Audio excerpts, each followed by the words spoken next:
Halo Kridian, saat ini saya berada di gedung A, lantai 7. Sebentar lagi akan diadakan diskusi buku tentang pendidikan orang dewasa di perguruan tinggi. Selamat menyaksikan. Kita akan membahas mengenai why adult education, ya. Nah, di sini saya akan menolong ibu bapak supaya ingat metode ini minimal 6 bulan, ya. Ada yang namanya metode cantol, yaitu salah satu teknik mengingat di dalam quantum learning yang itu cocok untuk pendidikan orang dewasa, yaitu dengan menggunakan otak kanan dan otak sebelah kiri, ya. Otak kanan kita itu bertugas untuk membayangkan sesuatu, mengenal suatu cerita, berfantasi. Maka biasanya kalau kita kenal ceritanya, lalu otak sebelah kiri itu akan bisa berfungsi untuk memberi makna, begitu ya. Jadi saya akan mengatakan ini supaya ibu bapak akan mengenalnya dari beberapa eksperimen. Itu ternyata bisa ingat minimal 6 bulan. Kemarin saya ketemu dengan murid saya, dia mengatakan saya masih ingat materi yang bapak ajarkan itu dengan metode cantol ini, ya. Nah, semoga ibu bapak di sini juga bisa mengenal itu, ya. Jadi saya akan memulai dengan otak kita yang sebelah kanan, yaitu berfantasi mengenal ceritanya, gitu ya. Lalu setelah itu otak yang sebelah kiri, gitu ya. Oke. Pertama ada bunglon. Di atas bunglon ada handphone, ya. Di layar handphone itu ada gambar Bunda Teresa. Tangan kirinya memegang piala, tangan kanannya menggendong satu kantong uang. Lalu Bunda Teresa lari ke kampus Ugrida sambil melihat jam dinding. Ya, itu ceritanya, ya. Kalau ibu bapak ingat cerita ini, akan ingat why adult education. Saya tanya dulu, pertama ada apa? Bunglon, ya. Di atas bunglon ada handphone. Handphone, ya. Lalu di dalam layar handphone ada gambar siapa? Bunda Teresa. Apa yang dia lakukan? Tangan kirinya pegang piala, tangan kanannya menggendong sekantong uang. Dia lari kemana? Ke kampus Ugrida sambil melihat jam dinding. Oke, ibu bapak silakan berpasangan, dihafalkan cerita ini, baru boleh duduk kalau sudah hafal, ya. Silakan. Ini sudah berdua, Prof bisa berdua, ini bisa berdua. Pak Edi sendiri, ya. Oke. Sambil berdiri, ya, baru boleh duduk kalau sudah hafal, ya. Ya. Sekarang kita gunakan otak kita yang sebelah kiri, ya, untuk memberi makna pada cerita itu. Bunglon itu artinya perubahan karir, ya. Jadi seseorang ketika akan mengubah karirnya, dia biasanya akan masuk ke adult education, ya. Lalu handphone itu memperbaiki komunikasi. Orang biasanya belajar lagi untuk memperbaiki komunikasinya, meningkatkan komunikasinya, terutama dalam berbahasa Inggris atau mungkin sekarang ini berbahasa Cina, ya. Karena Cina sebentar lagi akan mendominasi ekonomi dunia, ya. Jadi bunglon artinya perubahan karir. Lalu kalau handphone artinya berkomunikasi yang lebih baik, ya, atau memperbaiki komunikasi. Lalu Bunda Teresa itu artinya menjadi sukarelawan. Biasanya orang belajar lagi untuk dia menjadi sukarelawan. Contohnya adalah misalnya seseorang yang kuliah teologi, karena dia ingin membagikan firman Tuhan pada orang lain. Orang sekolah konseling karena supaya dia bisa mengkonsel banyak orang, ya. Jadi menjadi sukarelawan. Nah, kita kembali dulu. Bunglon artinya apa? Perubahan karir. Handphone berkomunikasi lebih baik, pintar, ya. Lalu Bunda Teresa menjadi sukarelawan, ya. Menjadi sukarelawan. Oh ya. Lalu Bunda Teresa tangan kirinya memegang piala. Itu artinya adalah memperoleh penghargaan khusus. Ya, jadi supaya kita mendapat suatu penghargaan, misalnya untuk jadi profesor mungkin harus ikut pendidikan apa gitu, untuk mungkin menjadi jabatan apa itu lalu perlu pendidikan tertentu ya. Tangan kanannya menggendong sekarung uang, ya, sekantong uang. Itu artinya adalah untuk memenuhi tuntutan ekonomi. Bisa terjadi bahwa karung uang itu begal. Nah, bisa jadi ya. Tapi khusus untuk ini kita beri makna ya, bahwa menggendong karung uang adalah untuk memenuhi tuntutan ekonomi. Ya. Bagi-bagi ya. Untuk tuntutan ekonomi ya. Lalu dia lari ke Ugrida ya, yaitu adalah untuk memasuki institusi yang lebih tinggi ya. Orang biasanya sudah lulus S1, dia akan ke S2 ya, misalnya. Itu kalau orang masuk Ugrida tidak ada yang lari satupun. Oh, tidak ada yang lari ya. Ini kenabian Pak, mungkin 100 tahun lagi ya, 50 tahun lagi atau 10 tahun lagi ya. Dia lari ke Ugrida, ke kampus Ugrida, artinya memasuki institusi yang lebih tinggi ya. Lalu dia melihat jam dinding.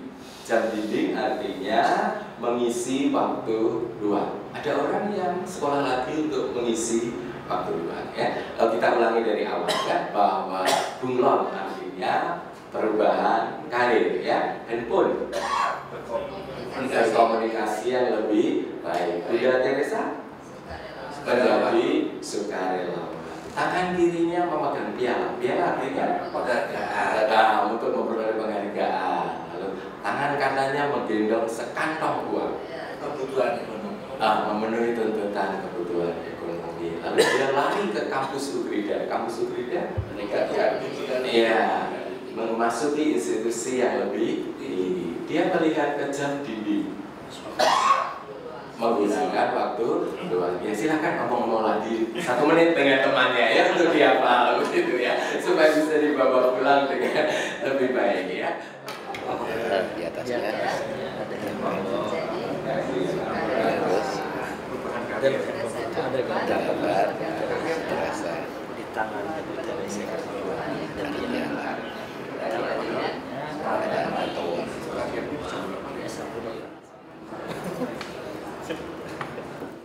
Oke, pas sudah hafal ya. Kita bahas yang pertama ya, motivasi. Why adult education ya. Mengapa orang dewasa itu seringkali kembali ke sekolah, baik secara formal maupun tidak formal, belajar lagi.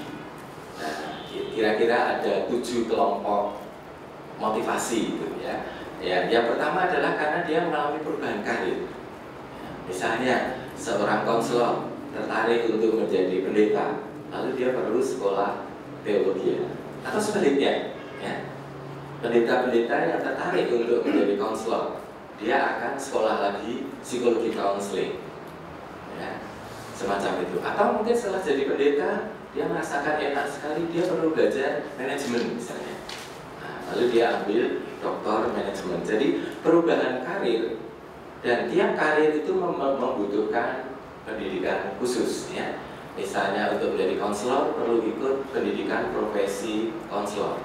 Untuk menjadi akuntan, pendidikan profesi akuntan, semacam itu ya. Lalu dengan memperoleh keterampilan baru, seseorang biasanya akan mengikuti pendidikan ya, supaya dia bisa memperoleh skill yang baru dan mengembangkan minat baru yang lain. Jadi manusia itu dinamis. Seringkali dia kepingin, saya ingin belajar ini, ingin belajar ini ya. Misalnya ada yang kepingin belajar menari, kepingin belajar bahasa Inggris, kepingin belajar bahasa Cina atau bahasa-bahasa yang lain ya.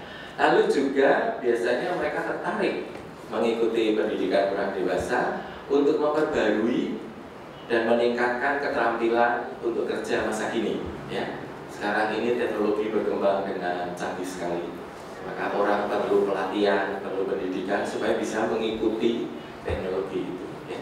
Jadi perubahan karir itu akan mendorong seseorang untuk studi lagi ya. Waktu itu di MM bagus sekali ya, ada profesor psikologi yang ambil manajemen ya di Kelapa Gading ya. Mungkin muridnya Prof. Butidan ya. dari desain-desain dari ekonomi ya di sana. Lalu tadi ada handphone, berkomunikasi lebih baik. Ya, jadi biasanya orang-orang akan melanjutkan studi kembali ke dunia pendidikan karena dia ingin komunikasinya lebih bagus. Ya, misalnya studi lagi bahasa Inggris, studi lagi bahasa Cina. Dan orang-orang yang pendidikannya lebih tinggi itu biasanya komunikasinya lebih jelas, lebih teratur dan lebih mudah dimengerti. Ya, maka dan education ini menjadi penting ya. Oke. Berikutnya adalah ada gambar Bunda Teresa ya. Nah, sekarang ini orang-orang kan sudah kaya ya. Indonesia sudah menduduki 10 negara yang penghasilannya tinggi di dunia ini. Maka orang-orang usia 28 sampai 40 itu biasanya tabungannya banyak gitu ya. Kayak Pak Edi, lalu Pak Daniel. Ini kebanyakan tabungannya tinggi-tinggi ya. Nah, itu biasanya mereka kelihatannya kerja 1-2 jam gitu sudah cukup ya. Maka mereka punya banyak waktu luang. Akibatnya mereka menjadi suka menolong orang lain ya. Suka melayani di gereja, suka melayani di sekolah-sekolah, menjadi relawan. Dan ketika mereka menjadi relawan, mereka sadar, oh saya butuh ini, saya butuh ilmu ini ya. Seperti saat ini di gereja-gereja mulai banyak sekali yang meminta Fakultas Psikologi untuk memberikan peer counseling training ya. Bahkan kami juga diundang sampai ke Bali ya. Jadi bagaimana para psikolog menolong orang awam untuk mengenal teknik-teknik dasar counseling sehingga mereka bisa counseling antar teman. Karena biasanya orang-orang itu ketika bermasalah nomor satu yang didatangi adalah temannya. Dia tidak datang ke konselor profesional karena biasanya mikir biaya, mikir jarak, lalu mikir macam-macam gitu ya. Nomor satu dia akan datang ke temannya. Maka peer counseling, counseling sebaya itu sekarang menjadi kebutuhan tidak hanya di gereja sebetulnya ya, di dunia industri juga begitu. Bos-bos itu kan kebanyakan agak tidak punya waktu untuk melayani anak buahnya atau pegawainya konseling. Maka dia mengutus kepala-kepala bagian untuk belajar konseling supaya bisa menolong anak buahnya ya. Jadi menggunakan keterampilan untuk menjadi sukarelawan atau pelayan sosial ya. Misalnya yang di FK itu juga ya, belajar bagaimana kalau seseorang tiba-tiba jantungnya berhenti lalu bisa menolong ya untuk melancarkan kembali. Lalu juga orang dewasa kembali mengikuti pendidikan karena dia ingin mempelajari suatu keterampilan untuk mengajar dan membantu orang lain ya. Jadi mengajar itu suatu seni, maka banyak orang ingin belajar bagaimana mengajarkan sesuatu secara menarik. Guru-guru sekolah minggu itu banyak sekali yang tertarik mengikuti adult education, misalnya mengikuti psikologi perkembangan, psikologi pendidikan, supaya dia bisa mengajar di sekolah minggu dengan lebih baik, dan dengan demikian dia bisa membantu orang lain. Lalu belajar lagi di perguruan tinggi itu juga merupakan rekreasi ya. Terutama yang tua-tua kenal yang berondong-berondong, yang muda-muda gitu ya. Lalu jadi awet muda ya, karena anak teman-temannya muda-muda ya. Lalu sama-sama ke kafe, itu adalah rekreasi yang menarik ya. Kelihatannya Prof. sudah mau menyiapkan diri ya. Sebentar lagi dia mau kuliah lagi kelihatannya. Ketemu dengan yang muda-muda yang nggak ngasih kinyis-kinyis gitu ya, supaya ada rekreasi begitu ya. Pak Budi juga boleh ya ikut-ikutnya. Itu merupakan faktor rekreasional, dan biasanya kalau di luar negeri itu mereka belajar seni, dansa, lalu menyanyi, melukis, dan seni-seni yang lain ya. Karena di situ ada emosi positif tertentu ketika seseorang itu belajar seni ya. Lalu juga kesempatan untuk menjalin kontak sosial dan membangun jejaring baru. Biasanya kalau sudah tua, anak-anak sudah menikah, lalu suami dan istri kan hanya berdua. Nah, mereka butuh istilahnya jejaring baru, kontak sosial baru. Itu cara yang paling aman adalah kuliah lagi. Nah, ini kesempatan bagi Ugrinda memang ya, untuk membuka program-program studi yang atraktif supaya orang-orang dewasa itu kembali bersekolah lagi ya, karena di sana terjadi kesempatan untuk menjalin kontak sosial dan membangun jejaring yang baru. Ya. Itu Bunda Teresa. Ya. Berikutnya adalah tangan kirinya memegang piala, ya, memperoleh kualifikasi atau penghargaan khusus. Ya. Jadi misalnya ini teman-teman yang S2 perlu ambil S3 supaya mendapat gelar doktor. Ya. Lalu kalau sudah doktor boleh menjadi profesor misalnya. Ya, itu adalah dalam rangka memperoleh kualifikasi atau penghargaan khusus. Ya.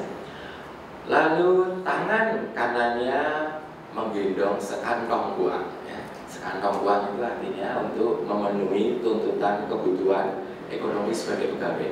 Terbukti memang ya, kalau pendidikannya lebih tinggi, skill-nya lebih tinggi, gajinya juga lebih tinggi. Karena dia dipercaya untuk menangani beberapa hal. Lalu dia juga menggunakan keterampilannya untuk memperbesar penghasilan atau memulai bisnis pribadi. Biasanya setelah pensiun itu orang-orang sudah punya rencana, ya. Oh, saya mau buka ini, saya mau buka ini, saya mau buka ini. Oleh sebab itu 5 tahun menjelang pensiun, orang-orang usia 60 itu biasanya sekolah lagi supaya begitu pensiun dia segera mendapatkan penghasilan baru dengan membuka bisnis, ya. Pak Budi misalnya membuka bisnis batik gitu ya, tidak tahu nanti Pak Daniel, Pak Edi ya akan buka bisnis apa gitu ya. Lalu Mother Teresa lari-lari ke kampus Ugrida. Ya, kampus Ugrida artinya memasuki institusi lain yang lebih tinggi ya. S1 melanjutkan S2. Ugrida sudah ada S2, MM ya. Mereka kuliah MM. Saya ingat sekali siapa itu Profesor siapa namanya yang psikologi itu ya. Itu datang ke MM Ugrida untuk belajar. Dan ceritanya lucu ya. Dia hanya jalan-jalan ke Kelapa Gading lalu lihat di sana ada MM, lalu dia daftar. Hanya sekali lihat daftar. Ya, itu hebat sekali ya. Itu betul-betul Profesor Lydia Hawadi ya. Ya, itu hebat sekali ya. Dia lihat gitu. Teman-temannya memang beruntung-beruntung semua ya, muda-muda begitu ya. Dan dia sangat senang kuliah di Ugrida itu. Lalu menggunakan keterampilan untuk memperlengkapi prasyarat bagi mata kuliah tertentu ya. Hari ini saya membaca renungan harian. Ada seorang kakek yang sudah usianya kira-kira 90. Dia hanya kurang 3 SKS untuk menjadi sarjana. Ya, ketika di usia 90 itu dia kembali ke Universitas Oregon untuk ambil 3 SKS itu sehingga dia mendapat gelar sarjana. Ya, jadi dia hanya kurang 3 SKS. Ya, dia kembali ke Oregon University untuk belajar itu ya. Jadi dia ada kadang-kadang mahasiswa kita ya mungkin karena satu dan beberapa hal itu berhenti kuliah. Tapi yakinlah suatu saat mereka akan kembali. Ya. Saya juga pernah menemui seorang mahasiswa cantik jelita begitu ya kuliah psikologi. Dan karena dia cantik jelita, banyak yang naksir. Makanya dia nggak bisa selesai karena harus menikah dulu. Ya, tapi kemudian kira-kira 5 tahun dia datang lagi untuk ambil lagi.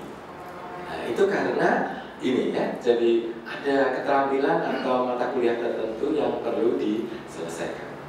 Lalu Mother Teresa lari-lari ke Utrida sambil lihat jam dinding. Ya. Jam dinding artinya untuk mengisi waktu luang. Beberapa orang kembali ke dunia pendidikan karena dia ingin menggunakan waktu luangnya. Ya, misalnya dia masuk ke prodi film menjadi sutradara, menyutradari film atau belajar acting, bahasa, belajar sejarah, belajar seni, menari, olahraga dan juga nutrisi serta counseling. Ya. Jadi itulah 7 motivasi kenapa orang itu kembali mengikuti dunia pendidikan. Ya. Nah, kalau kita lihat sebetulnya adult education itu mulai populer setelah Perang Dunia Kedua. Banyak tentara yang harus kembali ke masyarakat dan mereka bingung. Mereka biasanya hanya bisa menendang, menjotos, menembak, lalu sekarang harus kembali ke dunia real, tidak punya pekerjaan, nganggur, maka mereka lalu perlu pendidikan tertentu, ya. Oleh sebab itu, setelah Perang Dunia Kedua, adult education itu menjadi laris manis. Mungkin supaya kita laris manis, kita adakan Perang Dunia Ketiga, ya. Supaya mereka mengikuti perang, lalu bingung begitu, lalu saya harus berbuat apa ini, ya. Lalu mereka harus kuliah lagi, ya. Dan itu ternyata setelah perang, masyarakat itu kan menjadi tenang, perkembangan ekonomi menjadi pesat, akibatnya perlu sumber daya manusia. Nah, mereka ini memfasilitasi perubahan masyarakat yang dinamis itu. Lalu juga untuk mendukung dan memelihara tatanan sosial yang baik. Habis perang, itu kan mereka masih trauma dengan perang itu, ya. Kejahatan ada di mana-mana. Lalu supaya tetap bisa bagus, maka ilmu hukum menjadi pionir waktu itu. Bagaimana memelihara tatanan yang baik. Lalu juga mempromosikan produktivitas pribadi dan masyarakat. Karena habis perang, mereka di rumah nganggur, itu mabuk-mabukan mereka.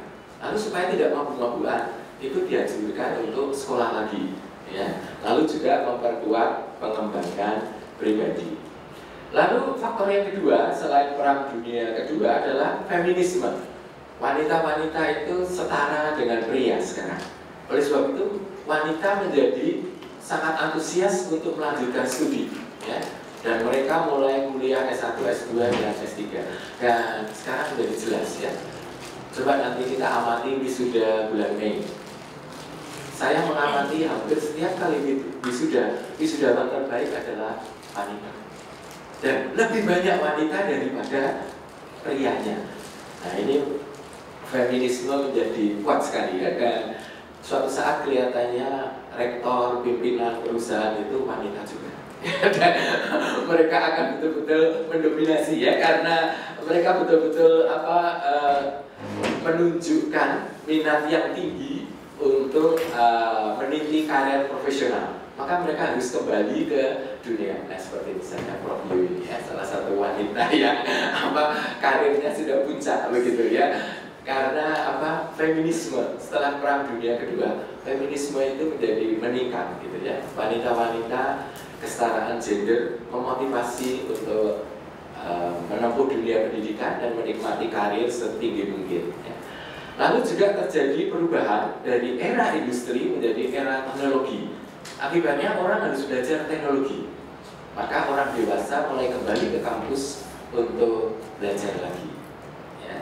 Jadi ada tinjauan historis. Lalu juga itulah yang memotivasi orang dewasa untuk kembali ke dunia pendidikan. Dan akhirnya bisa disimpulkan manusia itu adalah makhluk yang dinamis, ya. Maka di dalamnya itu selalu ada keinginan, ada pengharapan, dan juga karena ada perubahan lingkungan, itu menuntut orang untuk selalu belajar. Dan karena dia belajar, maka dia akan menuntut pengembangan, peningkatan, dan pembaruan pengetahuan dan keterampilan. Nah, itu paling efektif biasanya dia akan lari ke dunia pendidikan, ke dunia kampus. Maka pendidikan orang dewasa itu menjadi penting, ya. Bahkan di sini dikatakan oleh Wertheimer, ya, sepanjang ada manusia pasti ada kebutuhan untuk program-program pendidikan orang dewasa, ya. Jadi jangan takut bahwa dunia pendidikan itu pasti akan eksis sepanjang segala masa, ya. Karena di sini dikatakan sepanjang ada manusia pasti ada kebutuhan untuk program-program pendidikan orang dewasa. Kita hafal sekali lagi 7 motivasi orang dewasa kembali ke dunia pendidikan, ya. Pertama ada bunglon, ya. Di atas bunglon ada handphone.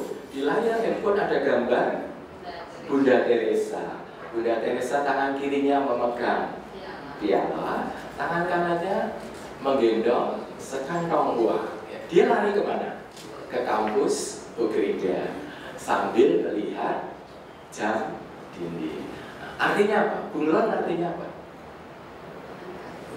Perubahan karir, ya. Lalu handphone berkomunikasi lebih baik.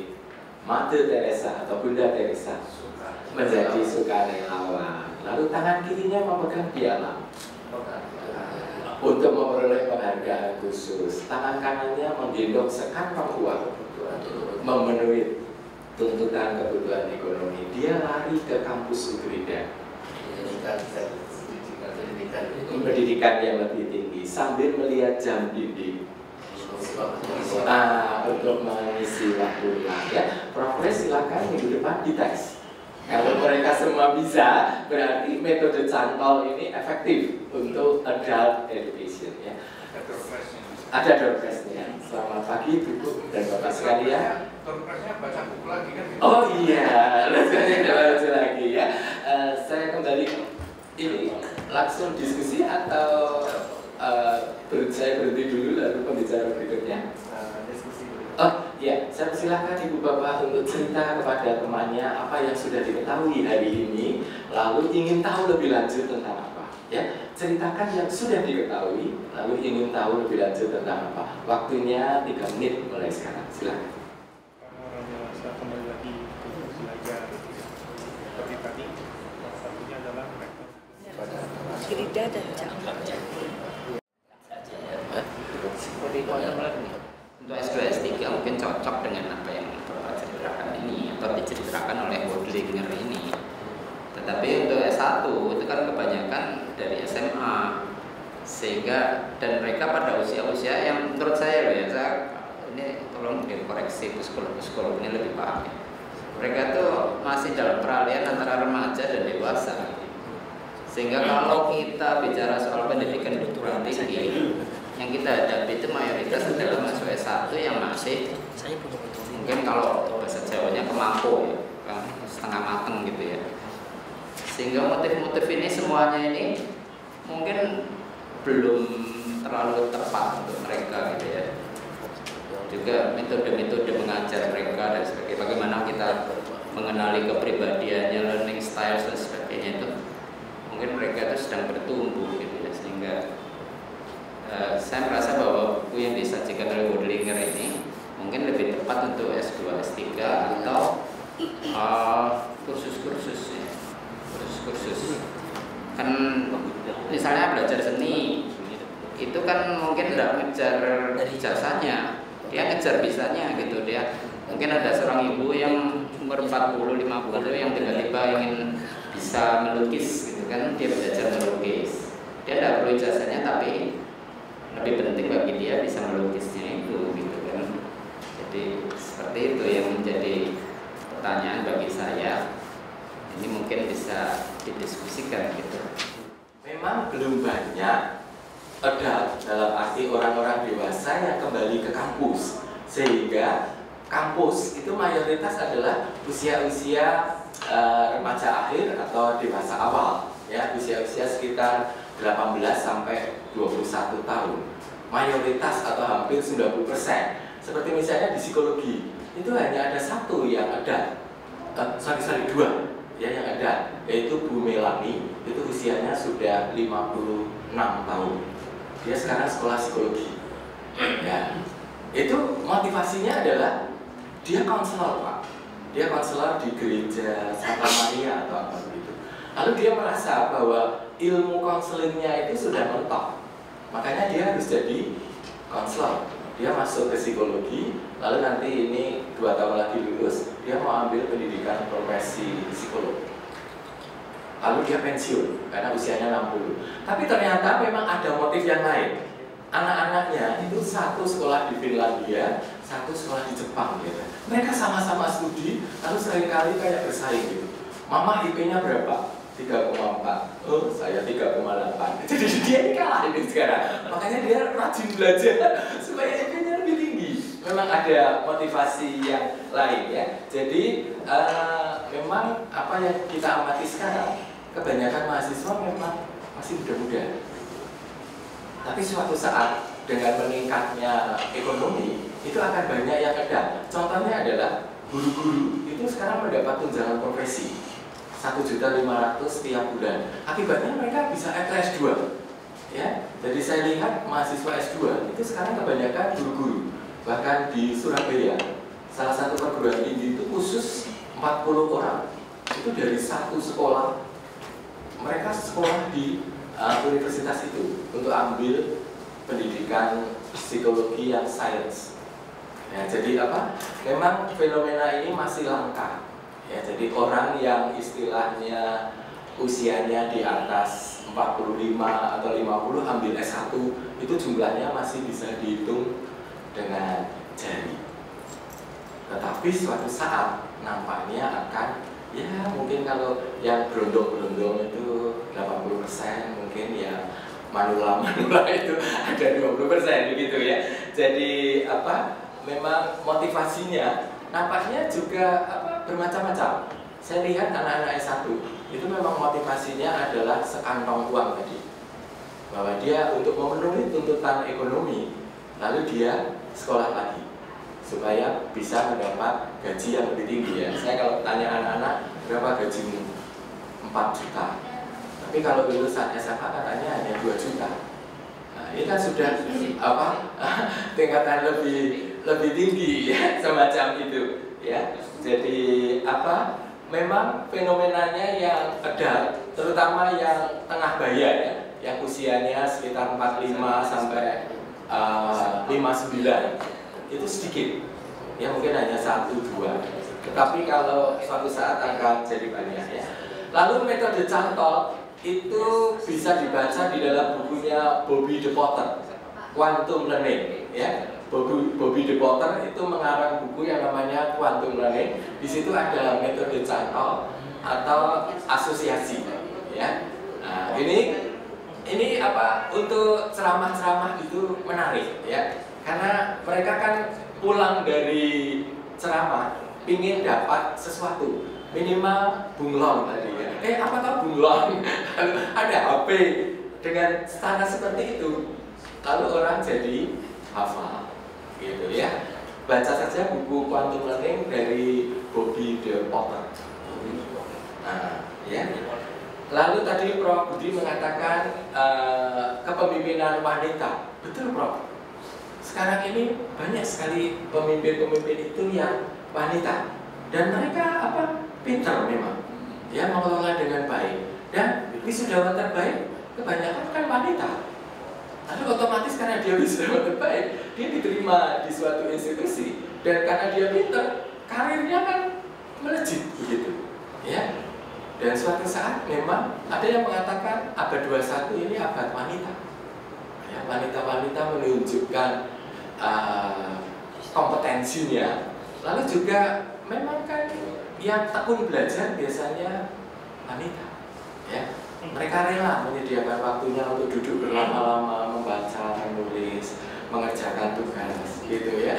Dan hanya sedikit laki-laki yang begitu ya sekarang. Kebanyakan mereka suka main game, lari-lari, atau menggoda wanita biasanya ya, semacam itu. Jadi memang nampaknya abad wanita mulai terasa. Dan cukup banyak seperti kemarin Olivia dan Astin itu ke Australia untuk mempresentasikan tentang kepemimpinan wanita, ya. Jadi mereka meneliti tentang kepemimpinan wanita. Cukup banyak beasiswa yang diberikan untuk studi kepemimpinan wanita.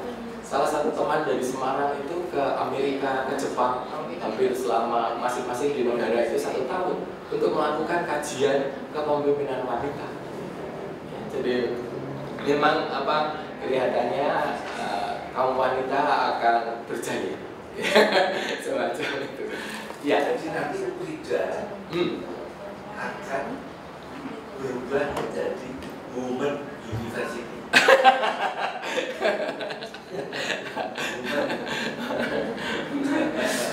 Pusat kajian wanita.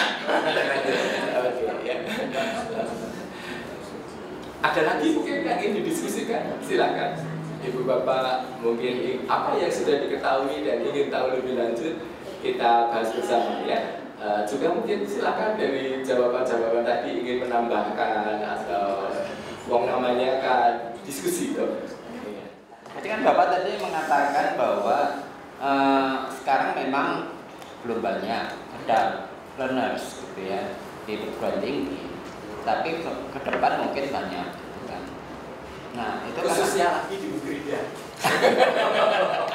Bapak punya data nggak gitu ya? Berapa jumlah yang memutuskan tidak meneruskan perguruan tinggi itu, kemudian ada suatu usia tertentu. Jadi kan bahwa asumsinya anak mereka udah mapan, lalu kembali ke perguruan tinggi gitu.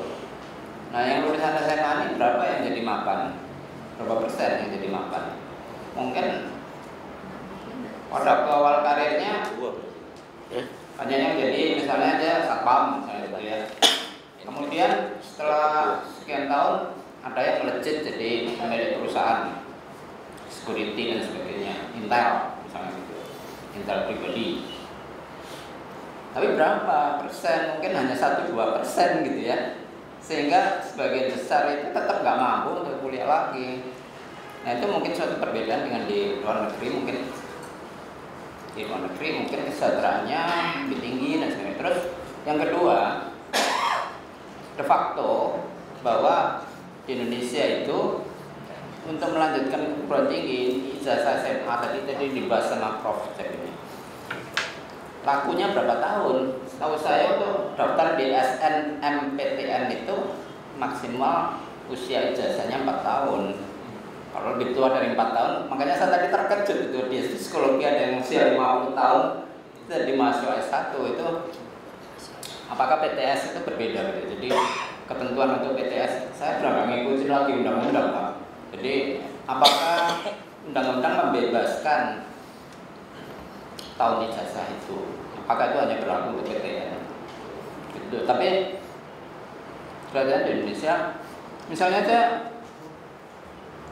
mahasiswa aktif kembali itu ya, yang nggak selesai kuliahnya, kena menikah, lalu sekian tahun kemudian aktif kembali. Itu dulu waktu kita masih dikontrol propertis, kan kita harus bikin penyetaraan, dan penyetaraan itu suka dipersoalkan. Ini sudah sekian tahun meninggalkan bangku kuliah, apa memang masih ingat kayak kakek-kakek tadi 90 tahun itu? Memang kurang 3 SKS, tapi yang 140 SKS itu dia masih ingat nggak pelajarannya gitu loh.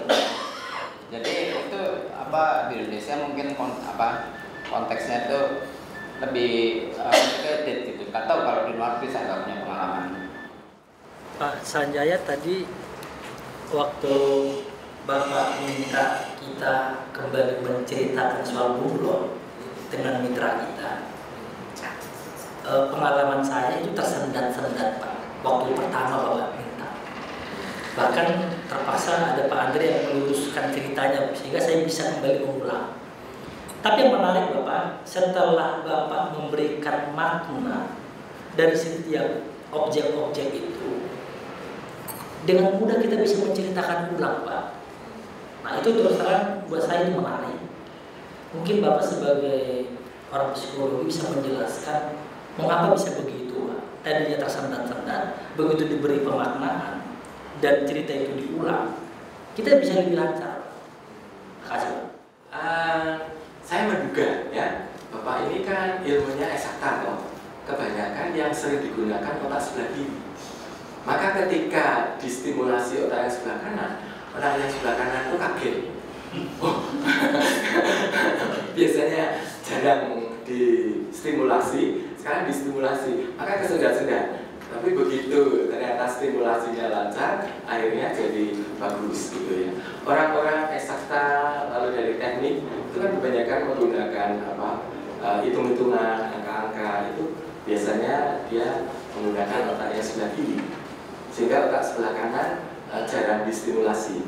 Ketika distimulasi akan biasanya ada sedikit keterkejutan gitu ya. Tapi nanti setelah lancar akan menjadi baik. Ya, seperti itu. Lalu tadi menarik sekali ya, berapa persen toh data-data orang dewasa yang betul-betul masuk ke S1? Kecil sekali Pak. Seperti ini misalnya hanya 2 dibanding 60. Itu kan ya mungkin 2 banding 50 saja, 4%. Kecil sekali. Lalu juga saya pernah menjumpai di Semarang, itu dokter hewan, usianya malah lebih tinggi dari Bu Melani. Yang saya maksud itu prediksi ke depan. Tadi kan asumsi kita bahwa karena ekonomi membaik, maka akan banyak orang yang tertarik untuk mengambil sarjana awal. Ya, kalau itu saya lihat dari guru-guru saja. guru-guru kan mendapat serbud. Kalau S2, S3 saya setuju. S2, S3 saya setuju. Untuk S1. Untuk S1 kita populasi kita sebagian besar S1 sih. Kalau kita menulis buku tentang pendidikan orang dewasa di perguruan tinggi, kita nggak bisa hanya menulis yang untuk S2, S3. Sebagian besar kita itu S1. Ya, untuk S1 menurut saya kok ya relatif masih kecil ya. Karena relatif masih kecil, tapi ke depan itu prediksinya saya kok juga pesimis. Ya makanya Saya pesimis ya. Hanya memang begini, saya kalau pas ketemu dengan pimpinan perusahaan yang uangnya itu sudah miliaran, dia kadang-kadang minder juga karena pendidikannya masih SMA. Ya, jadi beberapa teman-teman itu yang tidak sempat melanjutkan perguruan tinggi, tapi dan dia terpaksa menjadi wirausaha dan sekarang punya 10 perusahaan, itu ternyata dia minder karena ijazah terakhirnya hanya SMA gitu. Nah, seringkali ketika konseling saya hanya memperlihatkan sudut positifnya. Loh, apakah malah Anda ini tidak hebat? Yang sekolah S1, S2, S3 ditinjau dari penghasilannya itu hanya apa? 1/100 bahkan 1/1000 dari penghasilanmu. Tetapi kamu yang penghasilannya segini, kenapa kamu minder dengan mereka? Ini nampaknya mungkin bisa diterangkan sedikit dari teorinya Mas Ru ya, bahwa kalau seseorang itu sudah terpenuhi makan minum, rasa amannya, dicintai, lalu baru muncul keinginan untuk dihargai. Salah satu tadi ya, kan ada piala tadi ya. Salah satunya itu adalah ketika dia mendapat penghargaan kalau pendidikannya tinggi, dan itu kelihatannya cocok dengan Indonesia yang masih ada sisa-sisa feudalisme gitu ya. Kalau dulu dia menggunakan gelar kebangsawanannya, sekarang dia menggunakan gelar kependidikannya. Memang nampaknya jumlahnya tidak begitu banyak, Pak. Mungkin yang bisa kita raih adalah yang lulus D1, D2, D3 itu kan kepingin melanjutkan S1. Kemarin kami bekerja sama dengan Kecamatan Grogol, Petamburan. Pak Camat itu punya sekitar 80 pegawai yang akan disekolahkan di psikologi. Cuma ketika kami rapatkan, kami harus ngajar sore. Sedangkan teman-teman itu sebagai psikolog itu kan biasanya dia punya praktek sore atau kegiatan atau kebanyakan putri kan, mereka harus dengan suami atau dengan anak atau kelihatannya sudah agak sulit gitu. Lalu saya ngomong dengan Pak Camat ya, kalau mau sekolah gimana kalau pagi? Kelihatannya beliaunya ingin yang sore begitu. Itu mungkin bisa diraih yang sudah bekerja di negeri tetapi ingin mendapat, sekarang untuk mendapat sertifikasi tertentu minimal harus S1. Nah, itu kelihatannya jumlahnya cukup banyak. Maka memang ujung-ujungnya mungkin nanti Profes sebagai Wakil Rektor 1 bisa menawarkan Fakultas Ilmu Pendidikan. Cukup banyak mereka yang guru-guru TK, guru-guru SD yang belum S1. Mereka lulusan D2, lulusan D3. Nah, kalau kita lihat di salah satu universitas PGRI, itu mereka yang menempuh PGTK dan PGSD itu ratusan, hampir 800-900. Tapi nampaknya Fakultas Ilmu Pendidikan itu juga seperti jamur di musim hujan. Jadi kadang-kadang laris, tapi suatu saat kering. Nah, apakah yayasan punya dana talangan yang kuat untuk istilahnya menolong ketika masa-masa kering? Ya, seperti waktu itu kan pernah di salah satu perguruan tinggi di Semarang itu ingin buka Fakultas Ilmu Pendidikan. Saya ingatkan, itu kadang-kadang booming, tapi kadang-kadang seperti ini. Bahkan di beberapa universitas, kasihan yang memiliki FKIP. Kadang-kadang dia menjadi raja pujaan karena mahasiswanya banyak, income ke universitas banyak. Tapi ketika kondisi gaji guru itu rendah kembali, dia menjadi salah satu biang kerok yang seringkali dihina. Sehingga sampai terjadi konflik antar fakultas, terutama Fakultas Keguruan Ilmu Pendidikan dengan fakultas lain. Karena mereka menganggap kamu jumlah dosennya banyak, ongkosnya banyak, tapi mahasiswanya sedikit. Nah itu menyakitkan sekali. Maka memang mendirikan fakultas ilmu pendidikan atau perguruan nampaknya perlu suatu pemikiran yang matang, dan seringkali itu Pak, tujuannya mulia, yaitu untuk mencetak tenaga-tenaga yang bisa menolong orang lain. Tadi itu adalah Mother Teresa, supaya orang-orang bisa mengajar dengan baik, membantu orang lain. Ada banyak sekali unsur kedermaan kita menyumbangkan ilmu kita. Tapi mungkin bagi perguruan tinggi yang belum eksis, misalnya punya dana talangan, dana abadi yang triliunan, nampaknya mungkin perlu dipikirkan 2-4 kali lagi ya. Pak Edi, nampaknya saya berbicara terlalu lama ya. Oh enggak apa-apa. Bagaimana kalau mungkin oh masih ada 5 menit ya. Silahkan Ibu Bapak mau memanfaatkan waktu yang 5 menit ini untuk mungkin ada komentar atau kesimpulan atau mungkin juga diskusi yang lainnya. Silakan. Saya coba memikirkan nanti dikonfirmasi oleh Dr. Sanjaya ya, bahwa kelihatannya dikaitkan dengan keadaan perekonomian suatu bangsa dan juga kultur budaya. Jadi kalau dilihat mungkin ada training itu juga masih diminati, mungkin kalau tingkat sosio kelas ekonominya itu lebih tinggi atau istilahnya punya dana. Karena kalau dilihat dari Maslow needs motivasi itu mungkin untuk Indonesia memang jumlah penduduknya besar, tetapi kebutuhan pertamanya masih untuk ekonomi. Jadi untuk pendidikan artinya orang yang mempunyai dana atau dibiayai di beasiswa. Barangkali ini saya minta konfirmasinya karena mungkin kalau kultur sudah di negara barat, Eropa atau Amerika, mereka sudah merasakan bahwa kebutuhan dasar itu sudah terpenuhi, lalu tingkat ekonominya juga maju dan kulturnya juga sudah lebih maju. Ya, saya minta konfirmasi, barangkali Pak Dr. Sanjaya bisa menjelaskan lebih jauh. Terima kasih.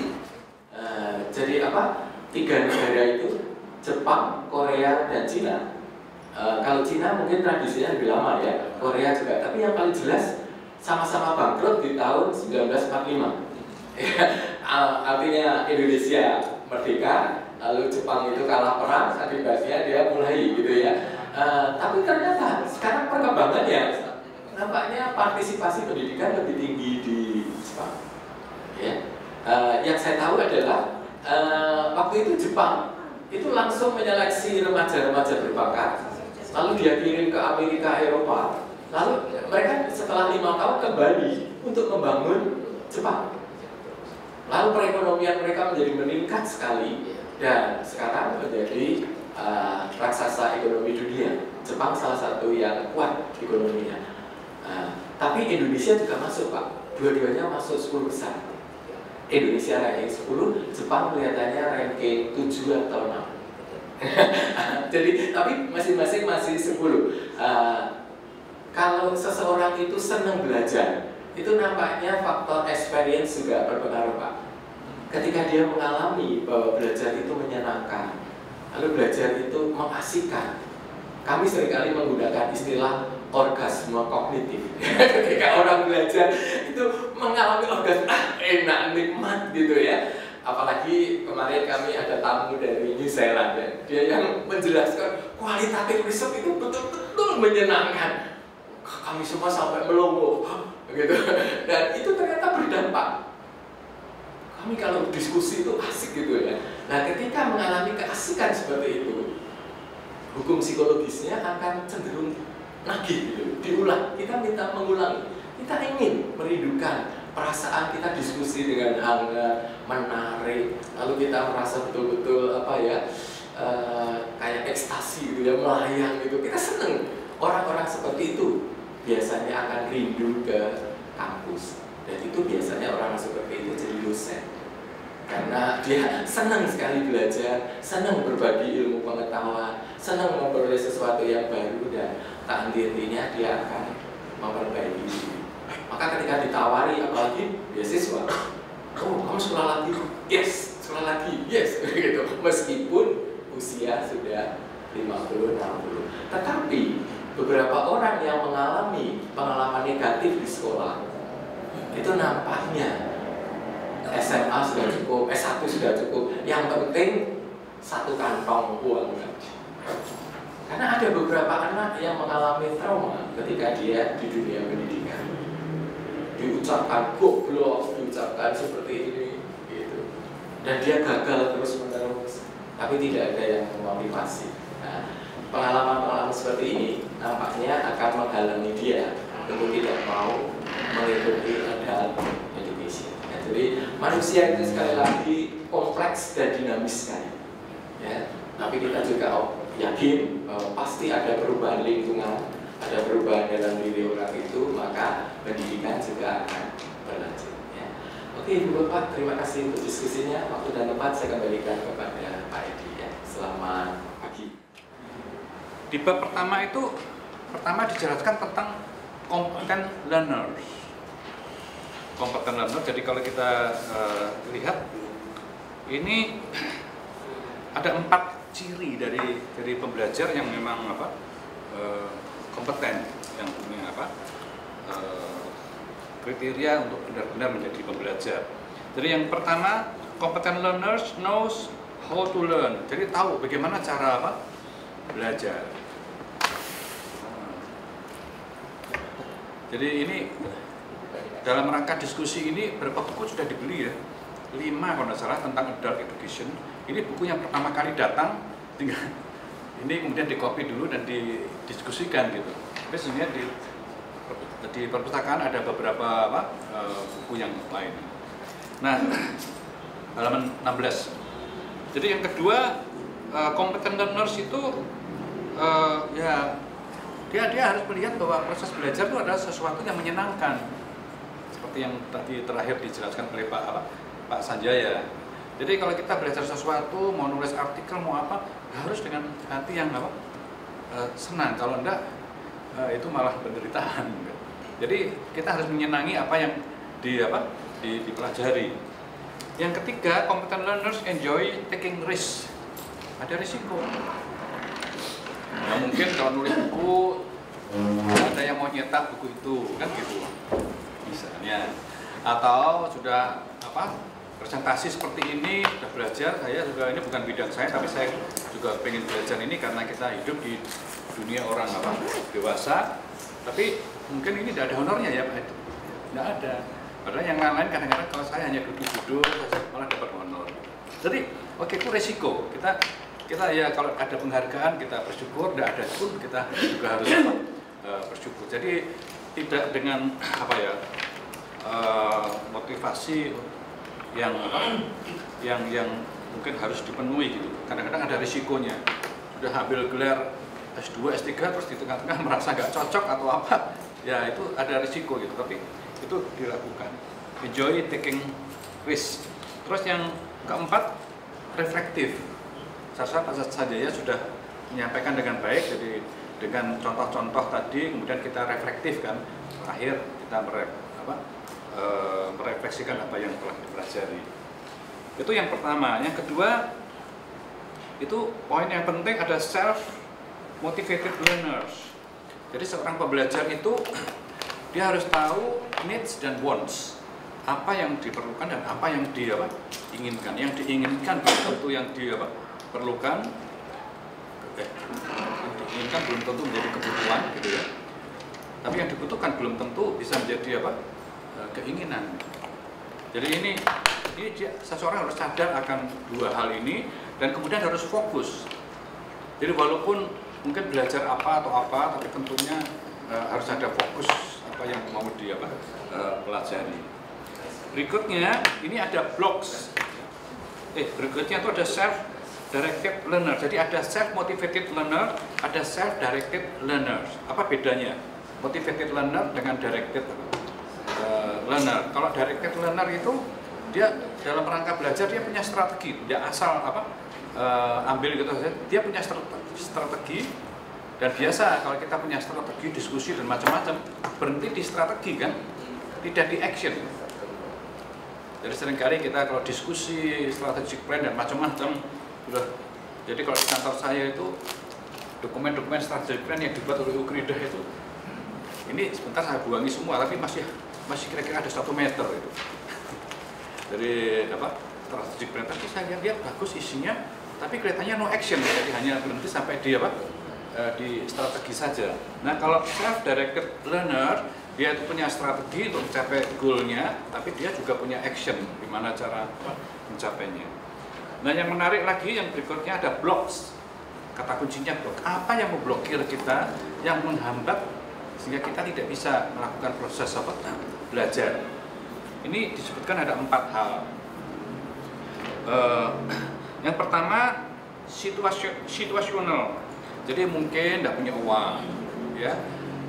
Tadi kita diskusi bahwa mahasiswa kita ini di tes saya, ini saya tidak membuat ini menurunkannya.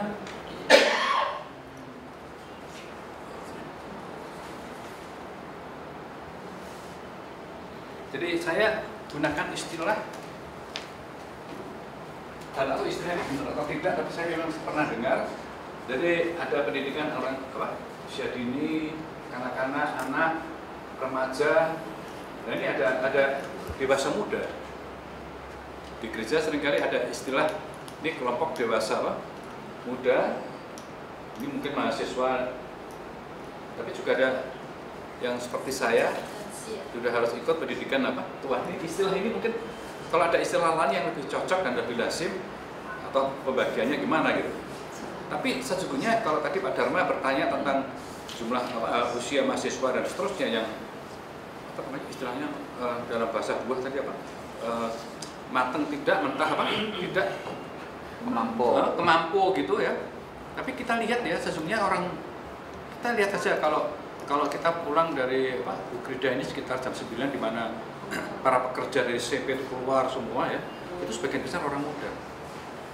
Artinya dia bekerja dan diperkirakan bahwa ke depan perguruan tinggi ini juga harus melayani orang-orang yang muda, dewasa muda, dia bekerja tapi bisa kuliah. Jadi karena mereka tidak punya uang dan macam-macam untuk ini, jadi dia bekerja. Kemarin ada satu mahasiswa yang datang, saya bekerja Pak, saya buat sablon, makanya saya ambil yang di ekonomi kelas sore. Ini tidak ada yang membiayai saya. Jadi ini ada kendala-kendala. Kemudian transportasi juga jadi masalah, ya karena tidak ada transportasi umum tidak cukup bagus ya mereka kalau dari dengan kondisi perekonomian yang kurang bagus mungkin transportasi jadi masalah karena tidak ada mobil atau apa ya. Kemudian time constraint, jadi ini jelas. Jadi kalau dia sudah bekerja, nah ini waktunya gimana?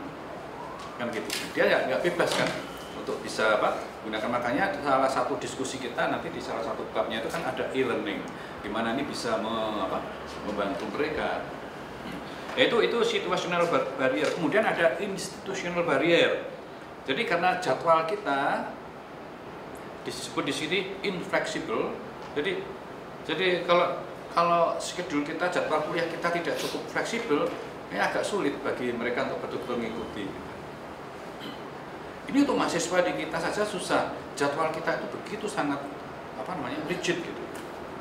Nah kemarin waktu praktikum saya bawa mahasiswa ke lab, tidak bisa kalau jam 11 mulai jam 1 selesai. Jadi untuk mempersiapkan medium dan macam-macam, dan ternyata mereka asik jam 4 baru pulang. Nah kalau saya bilang, kemudian sebagian dari kultur saya minta bawa pulang aja karena nggak mungkin besok paginya dia datang mengamati lagi. Jadi ini yang program kita saja ini sudah perlu sesuatu yang fleksibel. Tapi ternyata kita semua diatur dengan cara yang sangat kaku dan sangat rigid, seolah semua bisa seperti itu. Kemudian yang ketiga ada 3 alasan, ada dispositional barrier.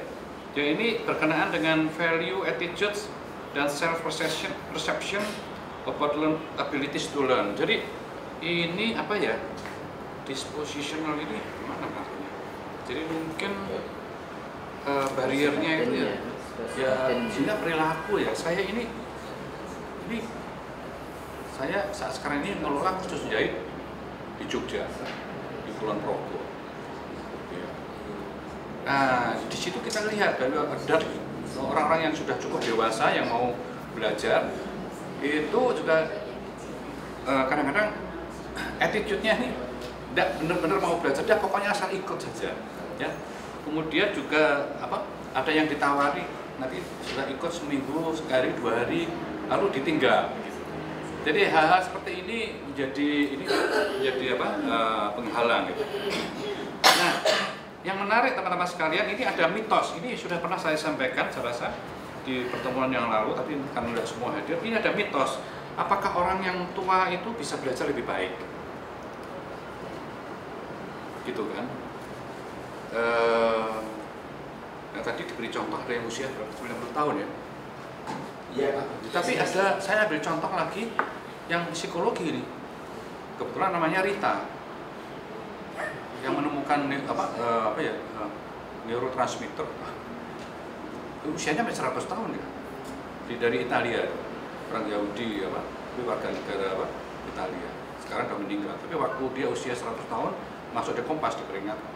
Diperingati, dan dalam usia 100 tahun dia masih aktif riset dan seterusnya. Dan dia mengatakan anggota tubuh saya yang lain boleh tua, tapi otak saya masih muda.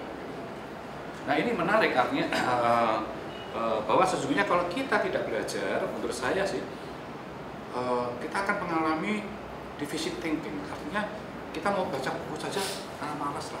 Maunya yang seperti yang anak-anak muda sekarang ini, dari game yang mudah-mudah, yang nggak perlu banyak pemikiran dan seterusnya gitu.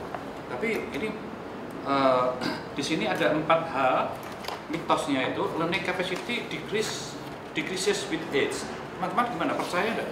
Apakah kapasitas belajar itu menurun seiring dengan bertambahnya usia? Gimana, teman-teman percaya nggak? Sesungguhnya tidak ya, tidak harus begitu. Jadi suatu saat kita rapat, kita diumpamakan seperti pegawai yang bekerja di ban berjalan. Kalau yang sudah tua terus nggak kuat ngangkat ya. Padahal kalau di perguruan tinggi ini hasilnya tua-tua keladi, gitu. Makin tua makin menjadi. Jadi harusnya begitu. Kalau tidak begitu berarti ada yang salah. Apakah salah itu kita yang salah atau lembaganya yang salah, yang tidak menciptakan motivating learning environment yang memadai. Itu bisa terjadi. Jadi di sini dikatakan bahwa sesungguhnya learning capacity itu bisa meningkat dengan perjalanan waktu, usia. Kemudian learning capacity yang kedua, yang kedua capacity, yang pertama learning ability. Jadi learning ability is a function of age. Jadi kemampuan belajar itu orang berpendapat mungkin makin tua makin nggak mampu, tapi di sini dibantah semua. Jadi learning abilities itu tidak masih bisa berkembang. Kemudian learning capacities bisa maju, yang kedua. Yang ketiga learning speeds. Menurun nggak ini kecepatan belajarnya? Kalau saya harus belajar bahasa Rusia itu gimana ya? Kemarin saya ditawari belajar bahasa asing, kan ada yang promosi gitu. Saya mau ikut bahasa Rusia, saya bilang gitu. Tapi saya mau bayar setelah saya bisa. Nggak mau dia. Ya gimana? Loh ya, saya pokoknya kalau dijamin garansi bahwa saya nanti dalam waktu 1 tahun bisa belajar bisa bahasa Rusia dan bisa sampai ke Rusia gitu. Ya saya mau ikut saya. Nggak mau dia. Dia nggak mau. Nanti nggak diajari apa-apa gitu. Jadi mestinya begitu. Saya punya buku yang menarik, belajar dari monyet. Saya nggak tahu kalau perlu didiskusikan. Ini enteng-enteng aja, tapi menarik. Jadi ternyata di Thailand itu kalau monyet itu sekolah, setelah monyet itu lulus bisa, baru yang punya monyet itu, pemiliknya itu bayar gitu. Jadi gimana ya? Kalau mahasiswa itu bayarnya tidak di awal, tapi setelah selesai semua, setelah dapat pekerjaan dan macam-macam baru bayar gitu. Nah ini yang keempat, jadi ini mitos yang keempat ini, there is a point at which we are no longer able to learn. Apakah teman-teman percaya bahwa suatu saat dalam usia kita ini, ya ada satu titik di mana kita tidak bisa belajar lagi? Percaya enggak? Di buku ini dikatakan tidak ada titik di mana kita tidak bisa belajar lagi. Dia mengatakan from womb to tomb. Jadi proses belajar itu sudah dalam kandungan sampai nanti di kuburan. Setelah masuk kuburan mungkin juga masih belajar ya. Paling tidak belajar gimana masuk surga, bagaimana masuk neraka, jangan sampai salah lo ya. Nah, itu harus penting gitu. Jadi saya rasa hidup kita ini begitu, jadi tidak berarti makin tua makin ini. Kita masih bisa terus belajar. Apalagi ya, saya rasa itu yang di bab pertama saya sampaikan ini supaya kita nggak loncat dulu. Dan memang ini menunjukkan bahwa kita pun masih dalam proses koordinasi sehingga masih dua pembicara ini materinya bisa sama, tapi aneh, kita lihat nanti tampilannya bisa beda karena kita tidak pernah diskusi kan. Tapi sebenarnya materinya sama, saya pakai bab bab 2. Jadi tentu ya. Jadi sebagian memang benar ya menurut saya apa yang dikatakan teman-teman, bahwa ternyata buku ini memang sesungguhnya untuk orang yang sudah dewasa, tapi dewasa senior gitu. Tapi ya mungkin kita bisa ambil hikmatnya apa yang nanti kita bisa pelajari. Jadi mungkin dilengkapi nanti dengan diskusi-diskusi buku yang lain, dan kemudian kita coba rangkum dan kita coba pilih. Siapa tahu dari Ukrida bisa muncul khusus buku pendidikan tinggi, pendidikan orang dewasa untuk dunia pendidikan tinggi. Mungkin itu akan sangat menolong bagi kita semua. Nah, tentu proses belajar ini juga merupakan proses, saya harapkan proses belajar orang dewasa. Jadi kita belajar dulu, baru nanti kalau memang betul-betul sudah sampai waktunya kita panggil expertnya. Gitu. Nah, seringkali kita kebalik, kita panggil expertnya, kita datang seperti Pak saya tadi cerita tentang penelitian kualitatif ya dari New Zealand kan. Nah, sudah kita terbingung-bingung gitu kan. Nah, kalau saya mestinya tidak begitu, dia nulis buku bukunya pelajari dulu, setelah dia datang kita banyak bertanya. Jadi belajar secara proaktif dan aktif. Jadi kita ini semua sebenarnya kalau dalam rangka ini bukan karena saya ahli, bukan karena Pak Sanjaya atau siapa saja ahli, tapi kita mau belajar, kita sampaikan sesuatu dulu, kita diskusi, dan ini kita saling asah, dan suatu saat nanti proses belajar ini akan terus masuk. Memang siapa yang bertahan ya oke, yang tidak bertahan 2-3 orang pun saya rasa kita bisa diskusi. Jadi tidak usah khawatir. Nah, teman-teman sekalian di banyak tempat di buku ini dan juga di buku yang lain itu mengapa pendidikan dewasa kan gitu. Jadi agak sedikit berbeda dengan pendidikan anak, karena pendidikan anak ini kan dapat umpamakan seperti botol kosong yang katakanlah tinggal diisi dia masih kosong. Tapi kalau pendidikan orang dewasa itu botolnya sudah berisi gitu. Nah, kalau diisi lagi, kalau dia masih kosong bisa diisi, reaksinya gimana? Atau kalau dia sudah penuh, ya pasti tumpah. Harus ada yang ini. Nah, ini perumpamaan, memang tidak sempurna perumpamaan ini, tapi orang dewasa ini punya pengalaman, punya experience, punya kadang-kadang punya prinsip tertentu, kadang-kadang sudah belajar, sama-sama belajar manajemennya, dia pakai buku yang lain dulu, dan itu dia akan hadir dan kemudian akan timbul diskusi yang asik. Tapi kalau anak-anak masih belum. Motivasi itu di Wikipedia dikatakan kadang-kadang orang membangun motivator ya. Sekarang ini kan banyak motivator. Tapi setelah selesai mengikuti acara Mario Teguh itu, setelah selesai tidak tekun lagi kan, tinggal sudah. Jadi setiap minggu dengar. Jadi tidak ada ketekunan untuk tidak ada passion untuk betul-betul mencapai tujuannya. Ini tujuan ini nggak bisa dicapai dalam waktu 1 hari 2 hari gitu. Jadi memang perlu perlu waktu dan perlu periode dan perlu ketekunan. Jadi arah bisa, intensitas, jadi betul-betul ya kalau berenang tidak di kamar mandi ya, berenangnya betul-betul kolam renang ya, betul-betul intens.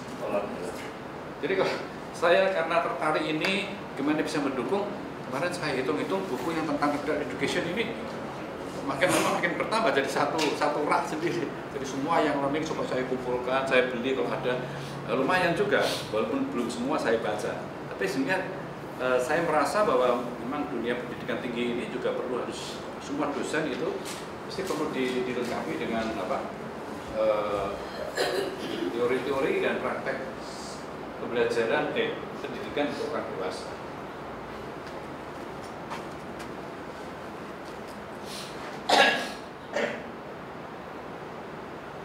Ini tadi sudah dijelaskan oleh Pak Sanjaya. Ini ada di buku setelah Perang Dunia Kedua. Jadi ceritanya apa nih Perang Dunia? Ada banyak tentara yang kurang pekerjaan, dulunya perangnya selesai, gimana gitu. Jadi sesungguhnya kalau kita membuka program studi yang baru ya Pak Sanjaya, itu memang kita tidak boleh hanya melihat karena ini laku atau tidak. Ini filosofinya apa? Sehingga seharusnya idealnya pembukaan program studi itu memang dilihat dari segi konsep ini perguruan tinggi ini mau kemana, apa yang diadakan. Sehingga kalau jumlah mahasiswa sedikit ya memang harus tetap dilakukan dengan baik. Bukan karena mahasiswanya sedikit kemudian ditekan-tekan, ditutup atau apa, bukan gitu. Lalu gimana? Jadi karena kondisi luar mahasiswa naik turun, itu harusnya tidak boleh kalau begitu kita hanya ini bukan lagi non profit tapi profit kalau gitu caranya. Iya toh? Jadi seharusnya memang mesti harus dilakukan karena memang perguruan tinggi bukan untuk cari duit seharusnya, tapi ya memang duit itu perlu. Nah memang harus ada upaya dari pengurus atau dari yayasan atau apa untuk cari dana. Tapi kenyataan kita menghadapi perguruan tinggi swasta khususnya semua dari mahasiswa. Jadi di Kondesara ini tidak tahu Pak Sanjaya tadi masuk di sini ya, semua sudah kan? Tapi ini masuk yang 7 tadi ya? Bukan? Sudah. Ini belum sampai yang ke-7 tadi ya.